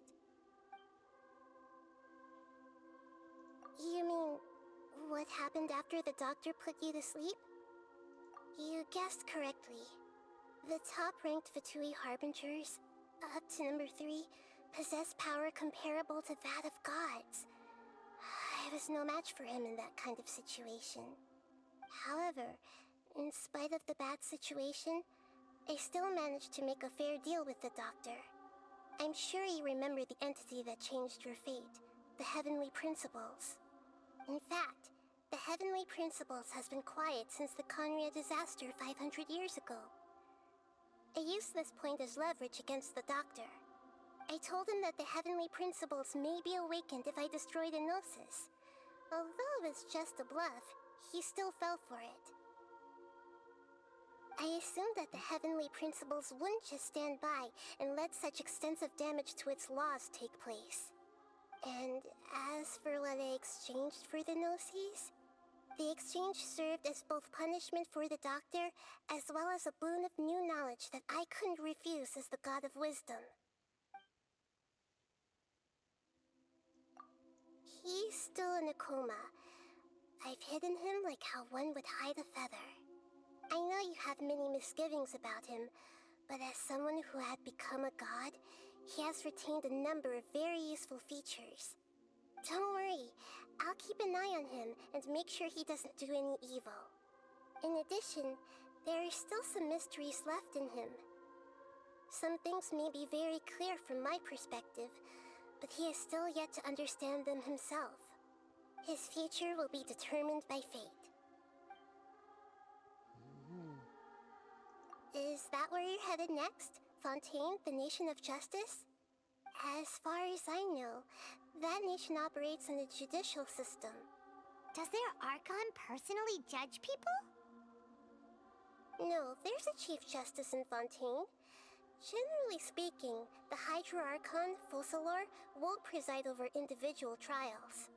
However, even then, Focalor will still make herself present at just about every trial. It seems that she just likes to immerse herself in that sort of atmosphere. As Archon, she still reserves the right to influence the final verdict.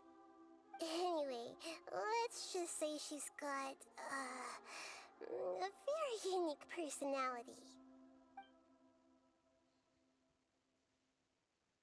Are you sure? Isn't there something else you haven't asked about yet? Huh? You mean... About your sister. While you were resting at Gandharvaville, I took some time to perform an Irminsul search for information on your sister. Yeah! Isn't Irminsul a repository for all the information and memories of Teyvat? So there shouldn't be anything on him or his sister. This is true in your case.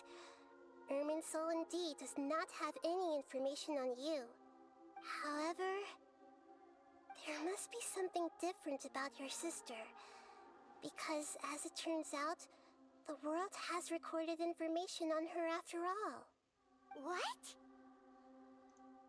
There is only one possible explanation. She belongs to this world.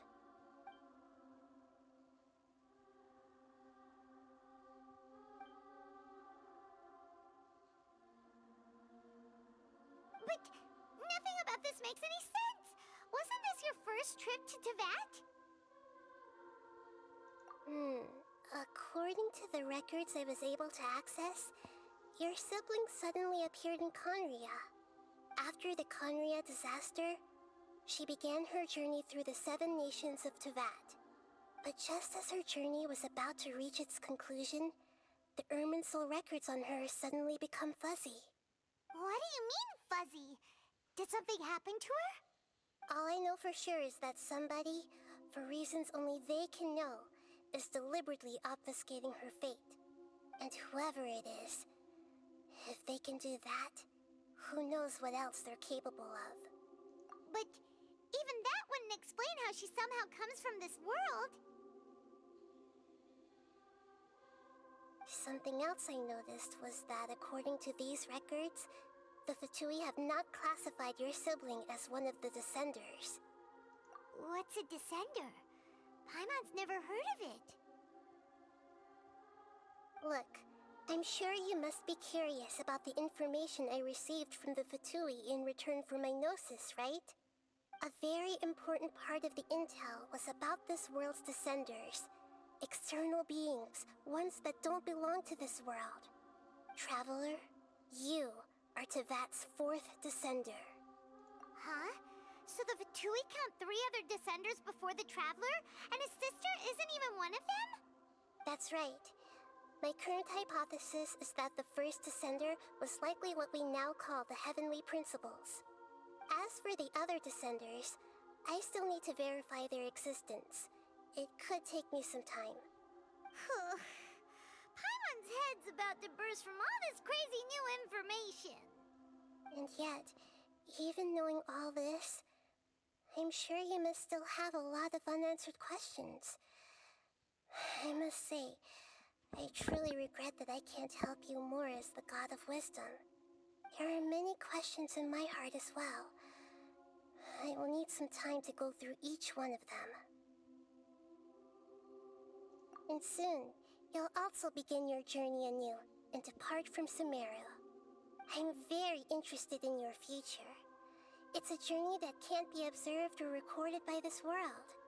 If fate is the ultimate knowledge, then your future will be the ultimate fate. Paimon's sure glad we got to meet you, Nahida. The pleasure is all mine. I can't thank you enough. Alright, that's enough talk for today. If you ever miss me, just close your eyes, and maybe I'll appear in your dreams.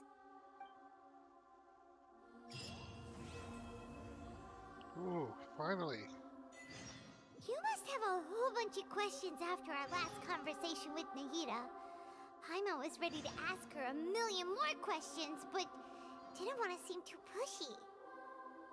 Like, about these descenders. So, does that just mean people like you who come traveling to Teyvat from someplace else? And as for your sister... Whew, so many questions. Let's go find Nahida and see what else we can find out. Really? Is there anything you want to know?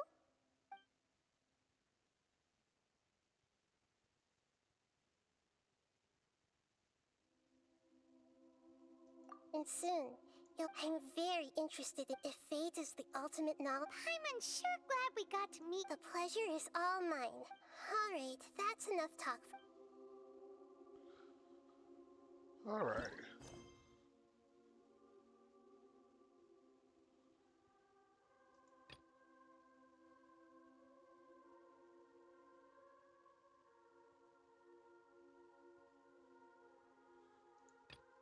So it looks like coming up next, I need to clear up these two interlude chapters. So I'll be heading back to the chasm. And then in order to... And then I'll come back and visit Nahida again. Interesting.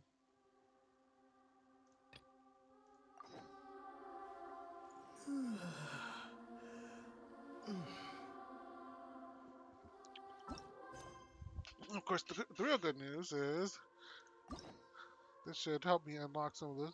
I still have to unlock this one, but now I've got more story quests unlocked. So after I do the interlude chapter here, I'll do this one. I'm trying to take these in order. So that's going to be fun.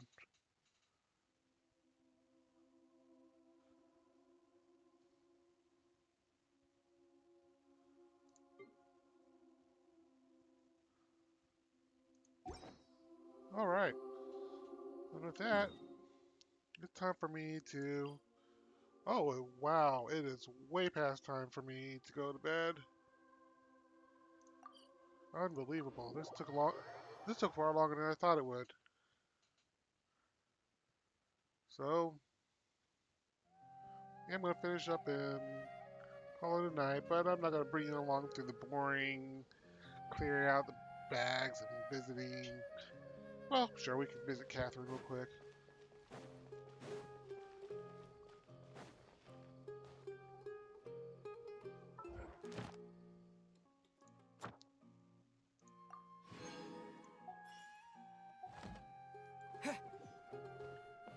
Ad Astra Abyssosk. Welcome to the Adventurers Guild. Thank you for completing today's commissions. Here is your reward. Ad Astra Abyssosk. Welcome to the Adventurers Guild. Alright.